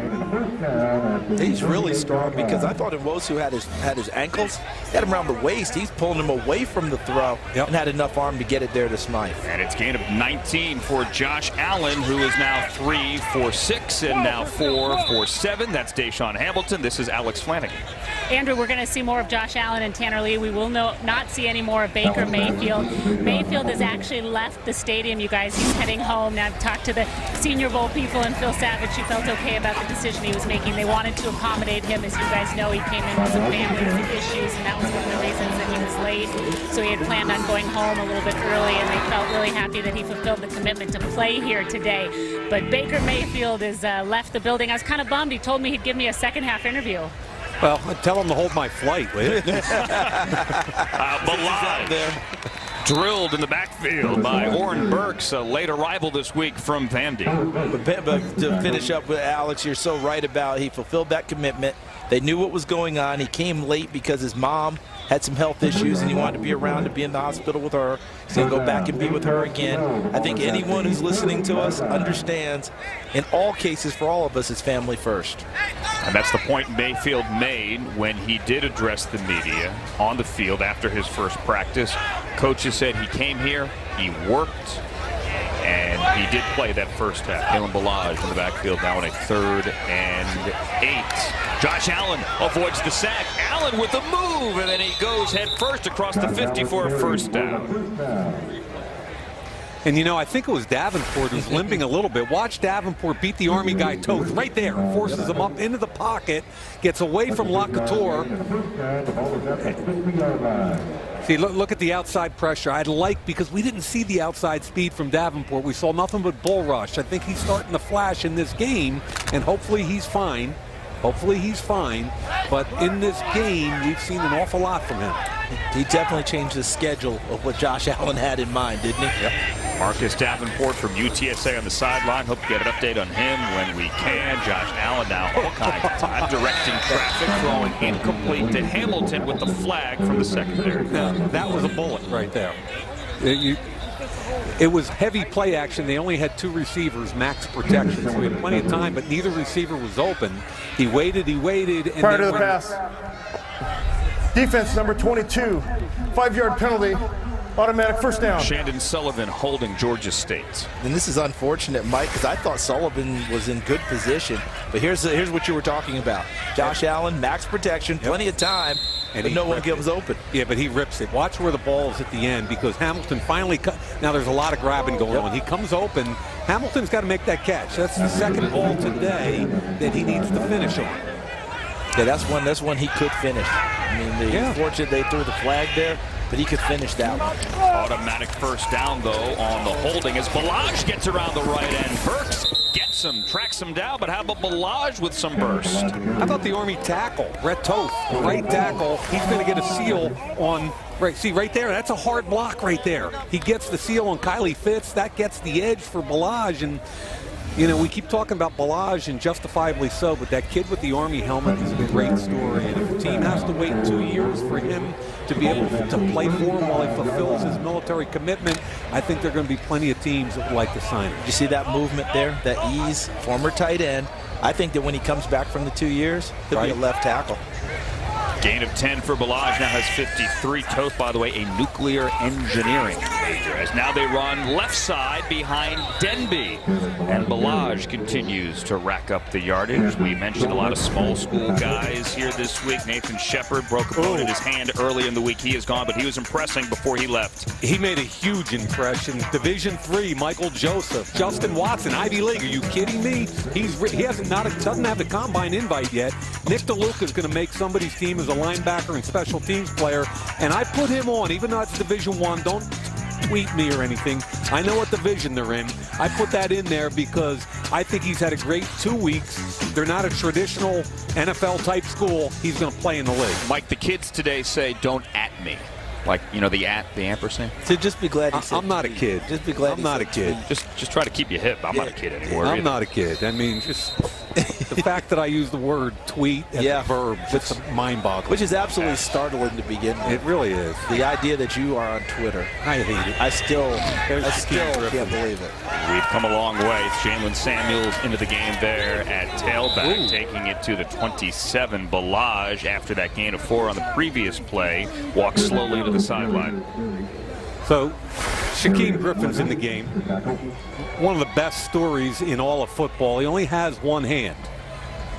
Officially does not have a combine invite yet. And when I put his film on at UCF, I saw a kid fly all over the field, came off the edge, sacked the quarterback, dropped in coverage, played special teams. His older brother was drafted in the 3rd round last year, Shaq by Seattle, and played extremely well. And this started most of the year. This kid will be a player, folks. Samuels hit by Burks in the backfield. Nice play by the Vandy linebacker. As we get back to Shakquem Griffin. Listen, a lot of eyes on the quarterbacks this week. Shakquem Griffin was truly the guy that everybody was talking about because he has no limitations. He deserves to be here, and he was making plays all week. He deserves to be at the combine. He deserves to be here. 6 feet 223. People say, does having one hand impact him? Well, every once in a while, if he has to disengage from a big body, maybe. But his motor runs all the time. And whether he's a special teams player and a dime linebacker to start, doesn't matter. He's going to make a team. This is 4th down for Josh Allen. Allen over the middle. There's Gesicki. Gesicki has a first down. Tripped up by Reese near the 16. DJ. I'll tell you what, one of the things that everybody says about Griffin, they talk about the energy that he brings to practice every single day. He did it down here this week and to game day. And he's a guy I think everybody talks about as a 5th, 6th round pick. I won't be surprised if he's long gone by the time we get to that point in the draft. Yeah, remember earlier today, DJ, Romeo Crennel talked about the way they used him in practice to test him in different spots, up to and including safety. So imagine him on the field when you want to use a spy. He could play that position quite well, too. Here's Wadley with not a lot of room to run. Puna Ford, big number 95, is in there. I love that name, Puna. Yeah, well, apparently it was grandma. It started with Pooh. Right, started with Pooh and evolved into Puna. Came Puna. I don't know many 310-pound guys that are Pooh or Puna. And what is he, Mike? 5'11", 5'10", 5'11"? He's just on the 6. I think he's 6 feet 3'0". We'll round it up. No, let me get it for you. He's 5'11", which means 5'11" and 5/8", 306 pounds. You know, he could be a great lead guy in goal line situations when you put him on the field in front of a tailback. Real name, Kalen. Fake the end around. Throw to the end zone. Conklin. Put him up. There's touchdown. We'll talk about touch. Everybody says he only has a fastball. And who's the first thing down there? Yes. They're going to fake a reverse. A lot of play action, misdirection going on in this play. One, there's a fake, there's the reverse. Really good play action. Tight window. Look where the ball's dropped in. Conklin. It's the not tight bad end from coverage Central either. Michigan. Good coverage by DJ's guy, Leonard. That's not bad coverage. That's a well-thrown football. Wow. And you needed touch there because of the type of throw it was. I mean, Leonard came within really a fingernail of knocking that one away. Yep. Tyler Conklin from Central Michigan, a transfer from Northwood University, where he started his career playing basketball. Now Michael Badgley on for the point after. Puts it through. Those guys keep showing up in tight end. The North. Adam Shaheen last year. Yes, sir. By the Bears. 18-10 here, the third. On NFL Network, here we are at the Reese's Senior Bowl, and when you see the NFC champions next week, you are going to see a lot of Senior Bowl flavor. Talk about guys that are important to this team. Go right down the list. Patrick Robinson with a big interception, all Senior Bowl players. Yeah, and Corey Clement, who came in this year. Yep. Hard to believe, undrafted. LeGarrette Blount with all of his production in the NFL, undrafted. Pretty strong right there. The Eagles found their quarterback here 2 years ago in Carson Wentz. Unfortunately, for his sake, he is watching here, but watching Nick Foles lead the Eagles to the Super Bowl as Kyle Lauletta is back in. The Richmond Spider at quarterback, giving it to Darrell Williams, maybe a couple of yards. You know, going back to the Eagles for just a moment, I do their preseason games, and just to take a look at where they were a couple of years ago from a personnel standpoint. Howie Roseman came in with Joe Douglas and drafted Carson Wentz and built around him, traded, drafts, free agency. A couple years later, they're in the Super Bowl, and Doug Peterson, what a job he did with all the injuries. And how about if Carson Wentz goes down at that point in the season, everybody thinks it's over. Boy, Nick Foles comes in, they play to his strengths. It really a team effort to get there. Lauletta with a little gas on it, but Jamon Moore can't hang on. And it's more than just the quarterback, too. You lose Jason Peters, you lose Darren Sproles. I'm just saying to me, and I saw some of the Eagles people this week, and I couldn't wait to just say, hey, I thought it was awesome because he did it on the personnel side, he did it on the coaching side, and it was perfect meld of both. It all ramped up. And don't forget, having Foles there, a guy who's been a starter in the league, a guy who's won games, gone to a Pro Bowl. It's a big deal to have that as your backup, have him as your backup quarterback, and a guy who's had some experience. This is 3rd and 7 for Kyle Lauletta, and he gets destroyed. That pocket collapses immediately, and that ball is out. Think Brandon Parker fell on it, but he had no time. It was inside. Well, watch the bull rush here. He just jacks the tackle back in his lap, and then inside, the right tackle pushed his guy who went up and under on him into the quarterback. I mean, wow. I mean, we had 3 bull rushes and 1 up and under move, and they got back there and met the QB. Yeah, that Lauletta had no shot, and I hope he's okay. Harrison Phillips, Justin Jones meet me at the quarterback there as the punter is now on. J.K. Scott out of Alabama with Braxton Berrios from Miami standing on the 35-yard line. Under 7 to go now, 3rd quarter, 18-10. South on top of the North. High one through the rain.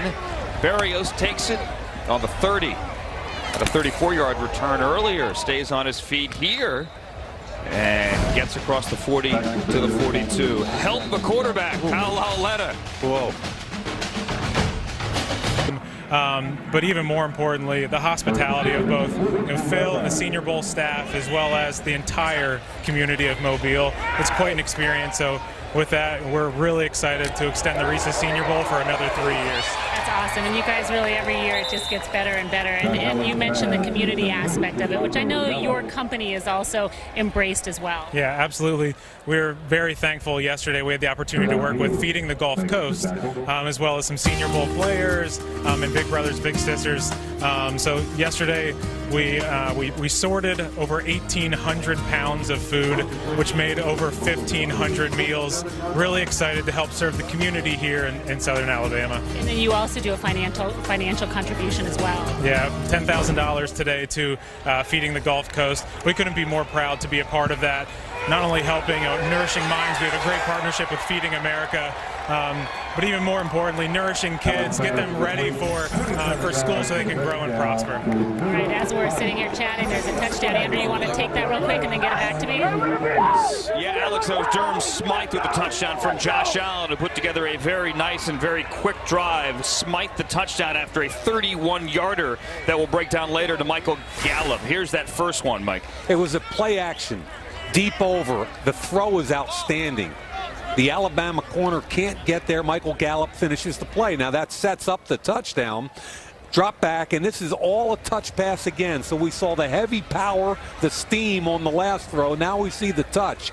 So in the second half, we're seeing Josh Allen become the guy we all thought he was. Yeah, it was a tight end wheel, and he got out there and got a little traffic and got away from Shakquem Griffin. And what a well-thrown football. So perfectly placed.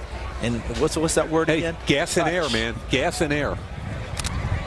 And they're going for two now after both the gas and the air. Deshaun Hamilton to the left. And back in the backfield, Wadley. Mike Gesicki to throw a jump ball to the right. Look at the Penn State tight end. 2-point conversion. Going to Gesicki. Nope. Knocked away, broken up there by Jeremy Reeves from South Alabama. Back to Alex. Yeah, Andrew, before I let Eric go, I want to share with you guys some products. So usually Reese's is kind enough to bring us the big cups. So you do have that, but I understand we're going to debut a new product and give our viewers some insight into something that you guys are coming out with this summer. We're really excited. So Alex, on behalf of the Reese's team, not only do you get the 1-pound cup this year, I know you're excited about that. My kids love it. That's right. We have a brand new product this year. The Reese's Outrageous. So it's your Reese's peanut butter topped with caramel, then topped with over 50 Reese's pieces, all enrobed in chocolate. We're so excited it'll be in. Break it open really quick. You guys, this one is awesome. Rip it open. Let's show them what's inside. So I love the Reese's cup, you guys, that has the Reese's pieces inside. Okay. DJ Shark down the sideline. DJ Chark does it again. Kyle Lauletta hit him on the long touchdown. This one, 75 yards. Hey, if you want a high-scoring game, let Alex interview somebody. It's going to kick in. Guys, well, Eric and Reese's, congratulations on all the great work here, and thank you for hanging out with me. I appreciate it. Thank you for having us. All right, guys, back to the game. Thanks, guys. Listen, they're debuting the new Outrageous bar. Yeah. How outrageous is this play? Look at the throw by Lauletta, and Chark, who's having himself a day as well, runs away from everyone and catches it and takes it into the end zone. Quarterbacks are really starting to heat up with ball placement, Mike. Yeah, nice route by Chark. He was open by 5 yards on a post corner route. DJ Chark with the 75-yard touchdown. He now has 4 receptions for 147 yards. As Scott extra point is good. I beg your pardon. Daniel Carlson's extra point is good. We got some action. We got some candy. 25-6. 25-16, beg your pardon. South on top of the North. That has 4 more today for 147 yards. As Josh Allen, we thought his day might have been done at the half, but he has come out here. He has been slinging it around in the third quarter. 8 for 11, $124, and a couple of scores. And we've got a game, 25-16 with 5:58 here in the third quarter at the Reese's Senior Bowl. Mike, I think Josh Allen went in at the half, said he wanted more reps. I don't think he liked how he finished. That's just a guess. We weren't there. I think he went to those coaches and said, you know something, we got to play some more. Because I think he's competitive too. And you love that, right? We're both supposing here, but that's outstanding. And by the way, Davenport's back in the game, so he's healthy. From UTSA. Yep. Spatted up the left ankle there.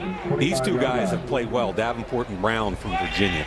Andrew Brown wearing he got a 99. good get off Here's there. Allen, fakes it, throws it. Justin Watson dropping it right in the bucket, beating Saran Neal. Someone's in rhythm right now. Talking about Josh Allen and Justin Watson's one of my favorite players here. Look at him get off the line of scrimmage against Saran Neal. Look at him stack him. And look at that. And look how he knows see how he left room on the sideline to fade into for the quarterback to throw the football. That's a well-run route by Justin Watson. Guys got the Maxwell Player, Pennsylvania Player of the Year award that just came out recently. Well deserved. Can you believe he was a 3-time runner-up for Ivy League Player of the Year? 3 times. 288 catches in 30 games. My dad was a coach at Penn when I was a little kid, so I watched an awful lot of football games at Franklin Field, and I was down on the field with him before the game, and I said, did you get the combine invite? And he said no. So and after the East-West week he had last week, a lot like Shakquem Griffin, right? They're two guys we all have seen them for 2 weeks now, and we're like, hey, they got to be there. This kid can play. If you guys hear a big thud in through your TVs, that's me jumping up on the table and stomping for Shakquem Griffin and Justin Watson to get combine. I think we will all join you on that table the way Shakquem Griffin has played this week. Saran Neal, by the way, beaten there by Watson, gets up and walks to the south sideline. There is Shakquem Griffin. Josh Allen, who you hypothesized, Charles, said at the half he wants the football. 7 for 7 for $144 in this third quarter. Yeah, and again, with gas and with some air. I mean, he's bringing it hard, and he's also got a little touch. There he fires with a lot of gas over the head. There we go. Let's look through Josh Allen's day today. Didn't start too hot. Yeah, first half, a lot of pressure, but we saw an athlete. He escaped pressure a couple of times, picked up a lot of yards and a couple of first downs on the way to a 2-minute drill. And then here it comes, the touch to Conklin from Central Michigan. In the pocket. Touch again to Smythe from Notre Dame. And he's excited. He is a gamer, and now facing a 2nd and 10. Poona forward. Is that Poona? The blitz. That ball is out and still out. And they're going to say he was down. Let's go down to the sideline, DJ. Well, first of all, when Mike and Charles start praising somebody, it's like the anti-Reese's guy. Something bad's getting ready to happen. Secondly, Josh Allen on the sidelines down here when he came off after that last series, man, he is beaming, and they scored right away. I don't think they were too disappointed the other team scored right away. They want to get right back out there. The highlight on this play is Hernandez, the left guard, potential second-round pick against Poona Ford. Watch the quickness. He wins the hand battle. He gets outside. Wait a minute, that's my bad. They were setting up a screen. Yep. Did you see that? Yes. Hernandez that's my bad, folks. DJ was right. I don't have a clue. And now Wadley on the delay after Can we the get the sack, Reese's dropped guy back here? I want to see 6. some more fireworks. But I will say this, Mike. Poona Ford flashed so quickly, the screen never had a chance to get set up. He flashed, and he forced Josh Allen to hop step up into the pocket, and he had no chance at all. The screen was dead because of Poona Ford's rush. I had a coach say to me earlier this week, man, I really like this kid. I wonder, where he's going to go or if he goes. And I'm like, he's the Big 12 Defensive Player of the Year. Find a place for him. The only guy that did that in Texas's history was the guy by the name of Brian Arakpo. That worked out pretty well. Hey, guys, I think they called a timeout to remind him they got to block the long snapper. And maybe a couple of the edge guys. Yeah. The Ivy Leaguer almost blocked one and wasn't sure if he should or not. DJ, did you see him wander back there? He's like, should I? I'm here. You know why you're here. Might as well. I saw Watson off the edge on that punt. Justin Watson, who had that reception earlier, almost blocked the punt. You're not allowed to rush. And I had that moment where I went, is he allowed? Yeah. Is that in the rules? I played in the blue-gray game in 1980 with Howie Long. And Howie rushed the punter in a game you weren't allowed to rush the punter. He blocked it and fell on it in the end zone and got the MVP. Defensive MVP. To this day, I'm like, dude, you didn't deserve it. Kidding me? I got the pick that ended the game. And he's going to let it go over his head. Let's see if they DJ, look who it is. Long snapper. Of course, guys. There's no surprise there. I don't know. Listen, don't write your MVP votes down too fast now. He might be the first long snapper I've watched in the last 10 years. And Tanner Carew is all over the place. So it's White, Shark, or Carew. Yes. Right now they're all in the game. Well, DJ, what about Shark down there? I'll tell you what, guys. You feel his speed when you're down here on the sideline, and he's so smooth but yet sudden. He's probably helped himself this week. You can make a case more than anybody else, especially with what he's done this afternoon.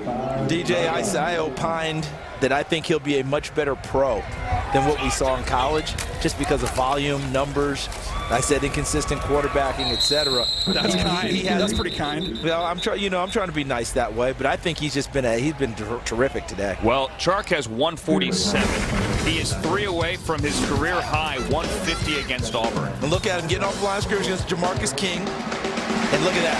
Boom. Just able to beat him and then get upfield in front of him so he can't make up that ground. And now on a crossing route, little shallow cross, makes the play. Almost slips the tackle. Good tackle in space by Trayvon Henderson. But I think he's just played very well. And he's also got a tackle on special teams on a punt. Here's Ian Thomas from Lauletta, who threw this from right inside the goal line, 1 foot in the end zone, and he hits the Indiana tight end across the 30. He's in line. That's a YY look. 2 tight ends. This is an inline tight end play action seam route. That's a typical NFL throw off play action right there. Good throw by Lauletta. Good catch by Ian Thomas, who I believe only had about 28 catches in his career, was a good inline blocker at Indiana. Had 25 of them this season. Only 1-year starter at Indiana. 5 touchdowns. Here's Penny. Little wiggle over the left side for the man who led FBS in rushing this past season. Michael Joseph from Dubuque is there. A gain of around 6 as we march towards the 2-minute warning. Yes, there is one in the third quarter as well. Have we seen Baldwin, the fullback, today? Don't believe we have seen number 15. I wonder if he got nicked up this week because we saw him Thursday practice. And I think it's a very comforting thing for Penny. They're teammates together at San Diego State, and they feel each other. Maybe the final play of the third quarter. Lauletta, play fake. Look out. Lauletta ripped down. No, he stays on his feet. Again, stays on his feet. He lost 2. Could have lost 7, 8. How about Kyle Lauletta?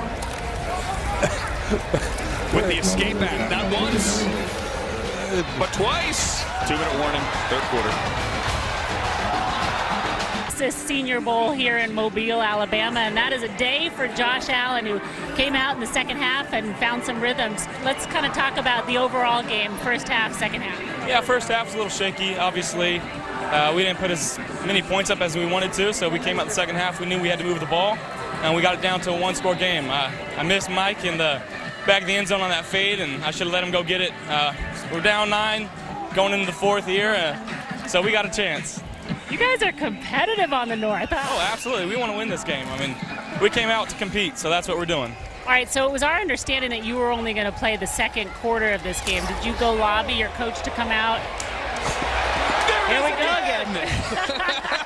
Flandy! Alex, I came here wanting to play.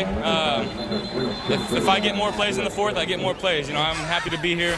It's a great chance to come out and compete with some of the best in the nation, and that's what we're doing.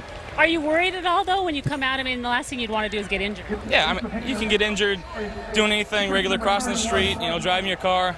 We're playing football. I love to do this. Obviously, there's some different rules in this game where they can't bring pressure and blitz, so I trust the guys up front, and I trust our guys are going to make some plays. The touchdown balls you threw looked to me like they had some pretty nice touch on them. I know you've been working on footwork and accuracy. How do you feel like you progressed this week? As the days went by, I think I got better, and I think the coaches saw that. Obviously new terminology, you're playing with new receivers, so getting the chance to kind of get in tune with them over the course of the week and come out here and not have to worry about what's going on in my head before the snap. Now we're just playing football. It's second nature. I love to see how relaxed you are and how much fun it seems like you're having. Congratulations, and it's great to see you, and good luck with the process over the next couple of months. Appreciate that, Alex. Thank you. Back up to you, Andrew. All right, let me tell you, Alex, you can do the whole game the rest of the way. Because that's when the fireworks happen. Because when Alex has the mic, it turns into an arena football game. Big plays. We just had 42 yards to Traquan Smith from Kyle Lauletta, and we were joking because when Alex had a couple of interviews before, we had a touchdown or 2. And before we threw it to Alex here in the booth during the commercial, we said, hey, let's come up with some names. Who's going to make a big play? But none of us had Traquan Smith. I did. Yeah. I just didn't say it. Automatic first down. That's funny. Clock will start on the snap. And by the snap. way, Traquan Smith beat Division III Michael Joseph, who I thought competed all week and was worried about. The only thing I worried about was his long speed. He's been beat twice today so far, both on deep routes. And that's going to be the question mark for him when we find out what he actually runs, how he stays with people we've seen. I hope he's at the combine. Yes, I certainly hope so. Another guy we jump on the table for, so that we'll see how that goes. But what a beautiful throw again by Lauletta, and Traquan Smith with an excellent route from UCF. That was good for Nice 42. cut. Here's Rashaad Penny making a move down to the 10. And by the way, Traquan Smith now with a game-high 5 receptions. Nick DeLuca is there. DJ is down there as well. Schmidt, the quarterback. To me, Kyle Lauletta reminds me of Drew Stanton. You see him, he can move around, doesn't have one dominant skill. Just a good, solid all-around player. Rashaad Penny trying to get around the corner. Rashaad Penny going for the pylon. Out of bounds, shy of the goal line. He's got some juice to get to the corner now. I thought that they were going to meet him at the angle. Watch as he scoots to the corner here. Okay, look at this. Look at pursuit, and he outruns Trayvon Henderson from Hawaii, and almost gets in. Steps out of bounds right around the 4. What a career that Rashaad Penny had at San Diego State. The Mountain West Offensive and Special Teams Player of the Year. He ended his Aztec career with 5 consecutive 200-yard rushing games. You know what? My favorite numbers aren't up there. 7.4 yards per carry and 7 kick return touchdowns. Not bad. First and goal from the 4. It is Penny again fighting to the 1. Warner is there. DeLuca is there.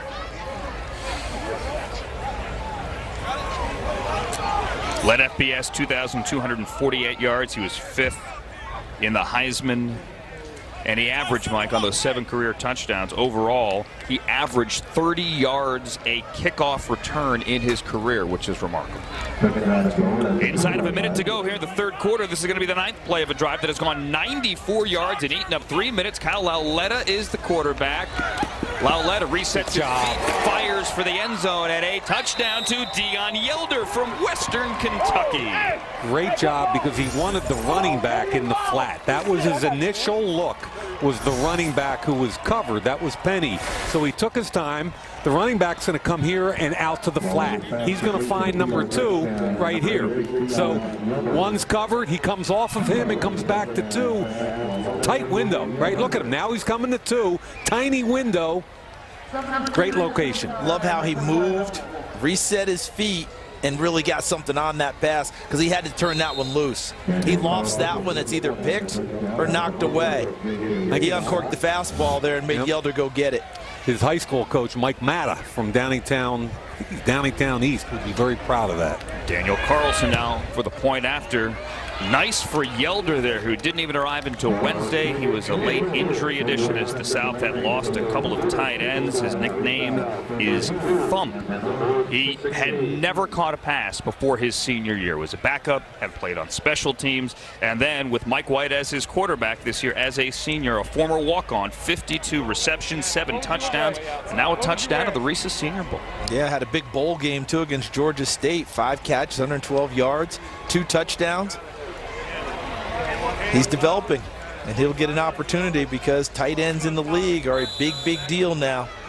And Mike, you talked about inline tight ends. Not as many of them out there. Yelder has a chance to be one of those. Yeah.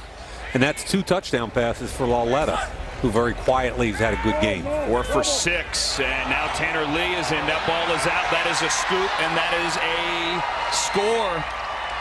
Marcus Davenport. Yeah, but that was all about Marquise Haynes. Yeah, that was a big play by Haynes. Haynes beat the right tackle from Army, Toth. And he beat him so fast. And offensive line coaches tell you all the time, when you're blocking the offensive line, don't miss fast, meaning right away. Get something in front of him. Well, he missed fast. That was over. And they're stripped. Great job there. Davenport with the Sunday hop and a touchdown. And easy. Whoa. I mean, Lee's going to catch some grief for not protecting the ball, but Haynes was on him so quickly. You know, that made that difficult. Very nice play by Haynes, and Davenport the beneficiary. Looks like he's got some pretty decent hands there, Mike. Yeah, definitely. Picked it up like it was a 6-4 double play ball. Come on, he got a Sunday hop, man. At least there's no E next to his name for the bobble. Extra point no good with 33 seconds to go, 38-16, DJ. I'll tell you what, guys, it was a Sunday hop for Davenport, but since he had so much pressure early in this game, they've been chipping him the whole rest of the game, singling up the other side. So I took advantage of the one-on-one on the other side, and then Davenport got rewarded. Is that allowed? Oh, they've been chipping. I don't know if it's allowed, but they've been doing it with him repeatedly. So 33 seconds to go. The South is going to get the ball to start the fourth quarter. But with this game now 38-16, the South with the lead by 22. We have a rule here in this game where following a score, when a team is trailing by 20, that team will maintain possession of the ball, as this one is up for grabs with a flag and an incompletion. Tanner Lee is the quarterback, the defensive back there, MJ Stewart. Is there a push, but which way is it going to go? Yeah, exactly. On defense. It's going on defense. It's going against MJ Stewart. Who's he working against? Illegal contact. Defense, number 26. 5-yard penalty. Automatic first down. So they get MJ Stewart for that one. I thought Stewart, who's the corner, off, about 11 yards off again. He had a really solid week. He's a competitive kid, but look at the size disadvantage there. I didn't see a whole lot of pushing and shoving. Yeah, I think they could have kept that one in their pocket, because I know in the NFL, they tell us all the time, the officials, if they're fighting with each other, let them work it out. Right, if there's no distinct advantage gained. Exactly, let them work it out, and that probably would have been a no call in the NFL. And again, MJ Stewart, I thought, had a good week. He was up against Lazard. Lazard from Iowa State is one of those guys who doesn't run that fast. You're not all that impressed with him, but he's a big body. He catches everything, and he's got really good control of that big body to go get those 50-50 balls. Yeah, he'll be a tough matchup in the red zone. Tanner Lee with a couple of timeouts at the end of the quarter. There's a change of possession, and how about that catch by Michael Gallup, who goes up high, climbs the ladder, and comes down with it. I talked to Michael Gallup on the field before the game. He's going to come down here. He had 5 catches for 81 against Alabama and was not intimidated at all. He widens the corner by his release, takes it back inside. His quarterback hung him out to dry, because you don't want it up there. You want it down low, but he goes up and gets it, and most importantly, holds on to it, despite the hit by Reese. Made up for the drop he had earlier in the game where he was wide open and had been dropped in the bucket, and he let it go. Nice job by Michael Gallup. I think he's got some juice. He does. A lot of people don't talk about Michael Gallup. I think he's got some juice. I think he's under the radar a little bit. I think he's one of those guys that's powerful, explosive, quick, and when the ball's in his hands, he runs it like a running back. Who's the young man who came out there a couple years ago they called Hollywood? For the wide Rashaad Higgins. Rashaad Higgins. Hollywood Higgins. I think this guy's got more juice and more heft to him. Yeah, he's faster than Hollywood. Gallup had 100 receptions this year for Colorado State. Tanner Lee behind Gallup. This one's picked by Jeremy Reeves in his home stadium. How about that one?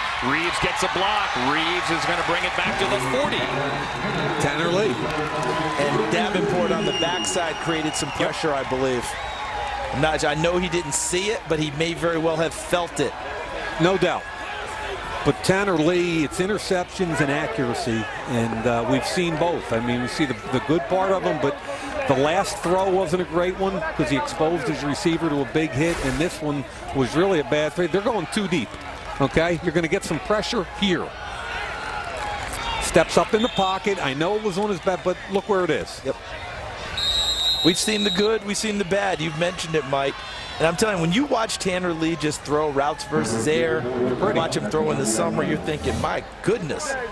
And then you see some throws during the game that you say the exact same thing until throws like that. And that's been a big part of what we saw his senior year. And let's give Reeves some credit for making a nice play and a great return. Listen, he had a big hit to play before, and then he comes back and picks one off. Lauletta at the end of the quarter here. The clock stops at 2. Now the South is going to get the ball back. Now the clock's at 1 and at 0. The South is going to get the ball back despite the fact there is that change of possession here. It ping-pongs back and forth. South gets it to start the fourth. 38-16 South on top of the North after 3. Man, Rashaad Penny, 137 scrimmage yards, has been outstanding all day. Big back with an ability to cut. He's very smooth. I call him a weaver. Not an abrupt cut. He weaves in and out. He's got long speed. He can catch the football. Big day with 73 yards on a reception. And look at the backs last year's draft. Fournette at 4, McCaffrey at 8. Cook and Mixon, if they didn't have off-the-field issues, would have been first-round picks. And look at the third round. Kamara and Kareem Hunt, who played here last year in the Senior Bowl. They were the first 6 backs taken. As we start the fourth quarter, 38-16. Mike Mayock, Charles Davis, Alex Flanagan, Daniel Jeremiah.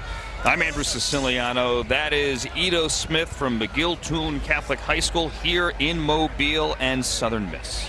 And the reason we showed you that graphic, you know, Kareem Hunt obviously here a year ago, but think about the running backs this year, Charles. I mean, off the top of your head, you go Barkley, Darius Geis, Ronald Jones, Chubb and Michelle from Georgia, Kerryon Johnson, and then this kid, Penny. I mean, that's what, 7?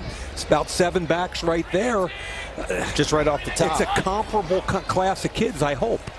Lauletta finds Chark, who has a big day. Chark, they're going to give him the 40-yard line on that one, the LSU wide receiver. DJ? I'll tell you what, the pocket movement from Lauletta is outstanding right now, guys. He's got a little bounce in his step. He's got a good feel in the pocket. He looks good. Yeah, I did a couple of his games, DJ, and what you said earlier about, you know, it maybe not one elite trait jumping out at you, but he does everything well. He's accurate. He's pretty athletic. He works the pocket. He does everything pretty well, man. DJ, he's the kind of kid I think you have to leave the tape on. You know, if you want to draw a quick conclusion on Kyle Lauletta, you're making a big mistake, because I did it. I did 2 games. And each time I was thinking, okay. And as it went on, more and more plays were made by him. Just stay with him. He's efficient. He's just really, really efficient. He's not a flashy guy, but he gets the ball out on time. He's quick working through his progressions, and like Mike said, he's very accurate. Hey, look, he's a Philly area guy. What else do you expect? They also have the, if we get a close-up on their helmet, it's the best helmet I've ever seen in my life with that spider on there. Yep. It's awesome. Kyle Lauletta also doing work off the field, founded something called the Pass It On Foundation to donate used sports equipment to the Boys and Girls Club. So football and some stuff off the field as well. Kyle Lauletta has had himself a nice week. Yeah, I think he's been really good in the pocket. Touch and accuracy. Now, Chark was wide open. Charles Davis could have made that throw. Play action again. No. But I like that one. Tight end seam. Pressure up the middle. Ball comes out really quickly right there. Look where he drops it in. And finally, in the red zone where things happen quickly, number 1's not open. He comes back to 2, slides to his left. Good innate feel for where to find a passing lane. Bang. Touchdown. I couldn't have punted it down there, Mike. I think you could. Charles, come on. Lauletta now 6'10". There's Ito Smith out of the backfield. Makes a move. Nick DeLuca gets the tackle, but it's enough for a first down. Ito's tiny, man. He is. I mean, Ito is absolutely the perfect name for him. You know, he's a little guy, right? But he's powerful when he runs inside. Yep. When you see him on tape, when playing during his college career, he's been very productive as a football player when you watch him and you look back throughout time. I mean, this is a guy, 3 years of 1,000 yards, averaged 5.5 yards a carry for his entire career, 42 touchdowns. Not to mention, he had 140 catches in his career for 7 touchdowns. That's the key right there. Very productive. He was 16 yards shy of 16,000, or rather 6,000 scrimmage yards in his career. I know you said you called him tiny. This is actually when he was a kid. This is not today. There's a lot of pads right there. Romarius. So now we know. That is so now we know. Now it's been given up to us. Romarius Ito Smith, and he's a local kid here. And I know one of the local news channels showed a lot of the local kids back here being honored at their local high schools, giving them their own day for making the Senior Bowl. Pretty neat. Well, thanks to Mom for those pictures, by the way. Mom sent them in, so Ito, don't blame us, blame Mom. That's Jordan Akins from UCF with the first down to the 25. Notice how many times you're calling these UCF kids today? Traquan Smith making plays. Akins making plays on the offensive side. We've talked about Shakquem Griffin. It was no accident that this team had the year that they had. I agree. They were a very, very good football team. And I know people want to count them out and this and that. And we can talk about playoff all we want. They were a very, very good football team. And I know the Nebraska people are ecstatic to have Scott Frost coming home to lead them. Here's Ito again up the middle to the 15 for another first down. Let's give him the 14. Ito Smith with Dewey Jarvis on the tackle, gain of 11. Think it's lost in here a little bit. Good double team, and then he gets out to the second level on DeLuca. And I think Cap is an inside player, not a tackle. And did you see what happened with Fred Warner there? He lost vision of Ito Smith at the linebacker spot and curled around rather than holding his spot. They went right through that spot where he curled around trying to find him. Sometimes those little guys get hidden back there, and you can't find them in the hole. Looks like he's going to release into a route here. Ninth play of the drive. Yep. Lauletta. Aitman, he fired it in there for another touchdown for the South. 3 touchdown passes for Kyle Lauletta. So Mike White started us off. And this Kyle Lauletta has played a heck of a second half along with Josh Allen. We're seeing some really good quarterback play today. Now, there's the release. It's a 2-man game on the backside. There's the slant. Good coverage. He put it in a tiny window, and a good catch by Aitman, who's a big body guy, gets the corner on his back and finishes. Aitman won with size, and Lauletta made a decision to take a chance on that size versus that corner.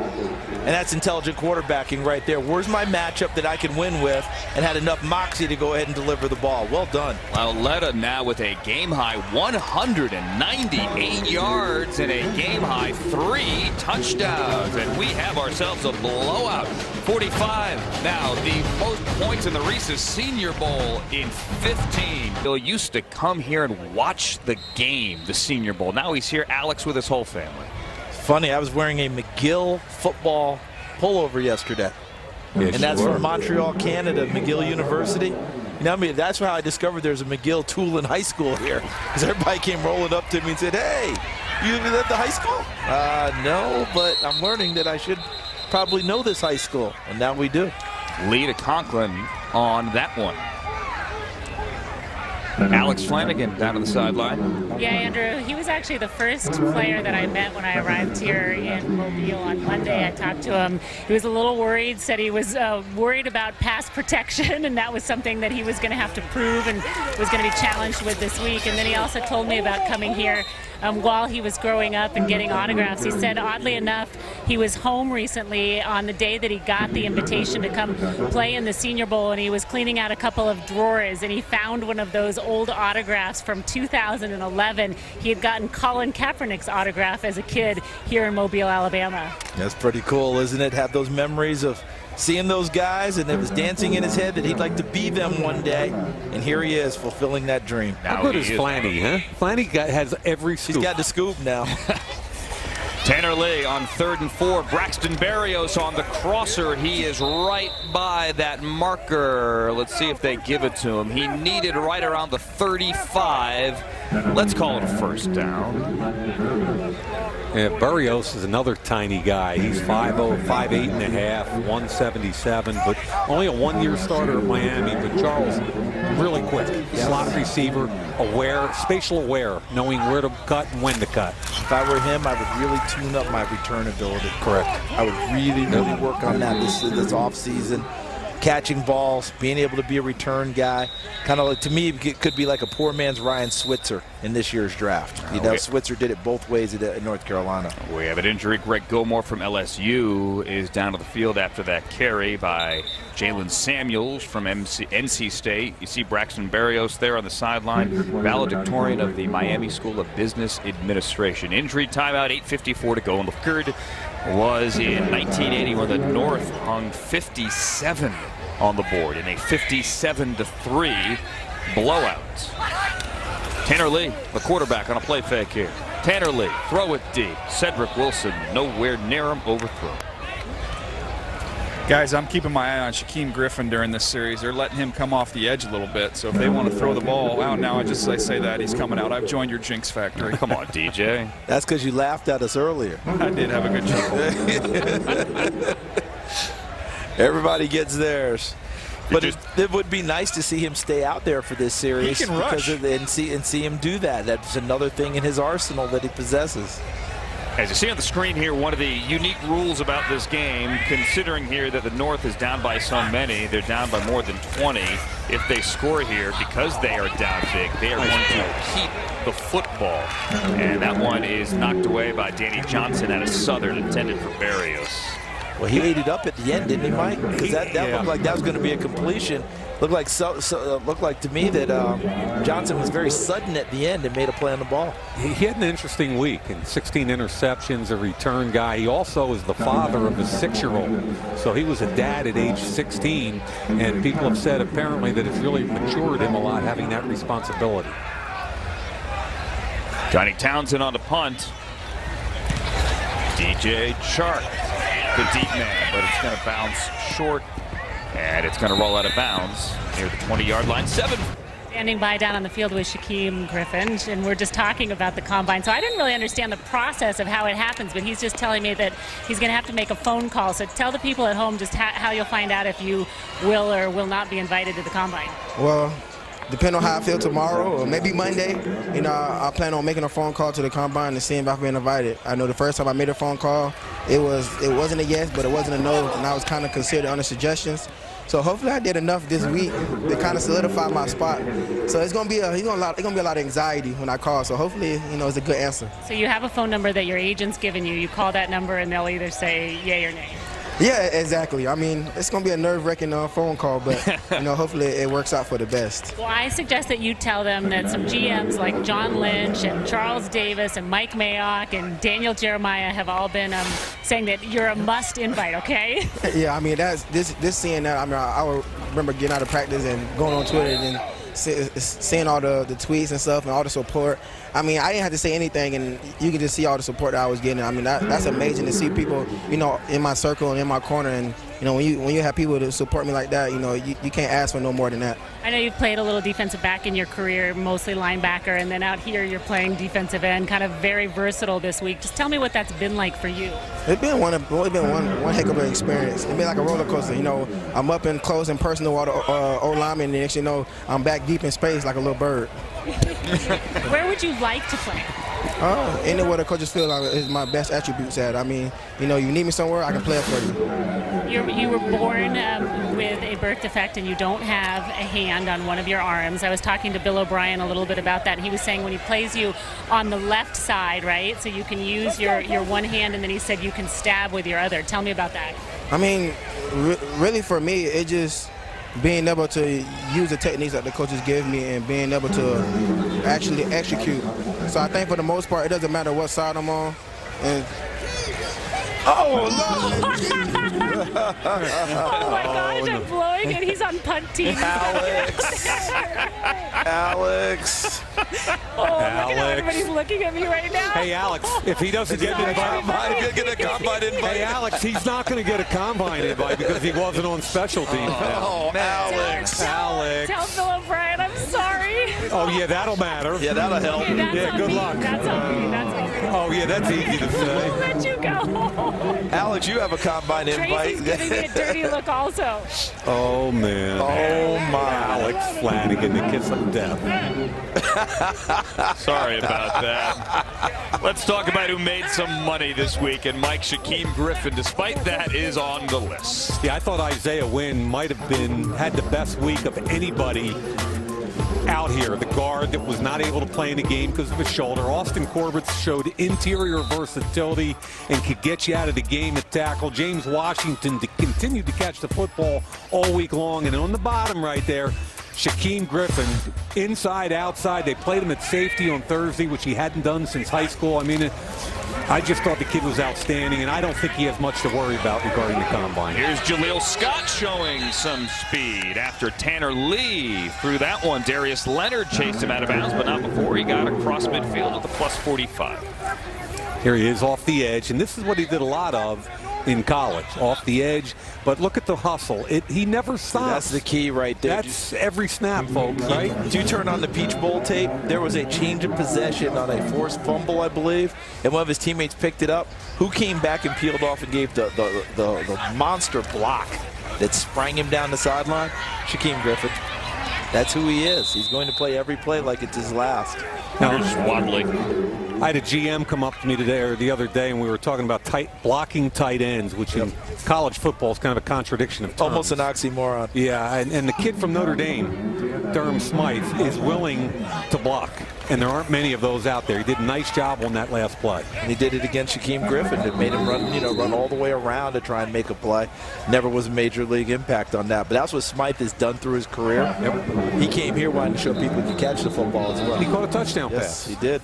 Really nice touch pass, but a nice route, too, that wheel out of the backfield. If you're wondering why we have a winding clock, you could probably see in high definition the downpour, and there could be some lightning in the area as well as Tanner Lee throws it into the end zone and Gallup cannot hang on. So in the interest of everyone's safety here, this clock is still winding despite that incompletion. Andrew, I'm going to be honest with you. I got a Foot Locker shirt, and I'm just raising my arm and winding the clock, and they fell for it. Good job, dude. But look at Gallup. He's got him right there by position, and the ball's behind him. The North Carolina kid, Stewart, competed all week, though. Yep, I mean, he did. He had to run through some garbage there, some trash to get there, but he made the play, stripped him. The ball's got to be up there to give Gallup a better shot at it so he can keep him on his back, but you're exactly right. Stewart kid did compete. Give Iowa State a shot here on a fade. Iowa State's bottom of the screen. I'm sorry, top of the screen. Colorado State, bottom of the screen. Lee is going to go to Colorado State, Gallup, and go incomplete. So I called my dad yesterday, right? 83-year-old high school coach for 40 years. And we're talking about the game. He says, did I ever tell you that I played in Lad Peoples Stadium? You're like, I'm like, Dad, I've been coming here 15 years. 15 years. Where's this story? Thanks now for giving it. Thanks, Coach. I said, when did you play? He said, 1954. I said, who did you play? He said, Southern Miss. Did you win? Nah, 35-19. I said, did you catch any passes? You had a couple catches. I was coming off a shoulder. Now, where did he play again? This was 64 years ago. He played at Villanova. Fourth down here. Wadley cannot hang on. Did he just kind of break it out to you? He just left it out there, and I was just like, where's that been, Dad? I love that Dad can remember scores from the 50. 45-16, South kicking some butt. Every year we talk about quarterback pressure points, where they might go in the draft, and it's heavy loaded at the top end. 1 through 6, the only team conceivably that doesn't need one is Indy. Cleveland's at 1 and 4. New York's got Eli. Denver is here coaching the game because they need one, and so do the Jets. 7 through 10 really don't need any quarterbacks at all. Speaking of quarterbacks, Brandon Silvers from Troy, from Orange Beach, Alabama, other side of the bay, is now in his second possession. And then 11 to 15 is the next group of pressure points. You can take a look at 11 to 15, and you kind of go, okay, Cousins, is he going to be there? What about Tannehill? Cincinnati with Dalton. Green Bay has their guy, of course. Arizona's in the market. So there's 4 potentially out of 5, and then you've got Buffalo sitting at 21 and 22 with a quarterback need and an ability to move up if they need to. And Cleveland has 1 and 4. Correct. Correct. That 4 actually belonged to Houston. It was traded, and if you think they regret it, they don't, because they have somebody named Deshaun Watson. But it gives the Browns flexibility at 1 and 4, and Cleveland also has Houston's second-round pick as part of the Brock Osweiler trade. Can they take a quarterback at 1-4 and that second-round pick? Chris Rose, resident Browns fan in our NFL Network building, did bring that up a couple of weeks ago. Why not? Remember, Dan Pastorini and Lynn Dickey were back-to-back selections for the Houston Oilers, their first 2 picks of the draft. Not 1 and 2 of the draft, but their first 2 picks in that draft. They drafted quarterbacks back-to-back. RG3 went his year. Kirk Cousins came in the 4th round. And our Charlie Casserly did it with the Redskins before that with Keith Schuler and Gus Farrat. And who knew Gus Farrat would be the better one going forward? Just like Cousins was with RG3. You never know. And in the rain, it's a final 45-16. The South and Bill O'Brien over Vance Joseph and the North. Had a fun time this week. Had beautiful weather, ended in a downpour, but you know what? We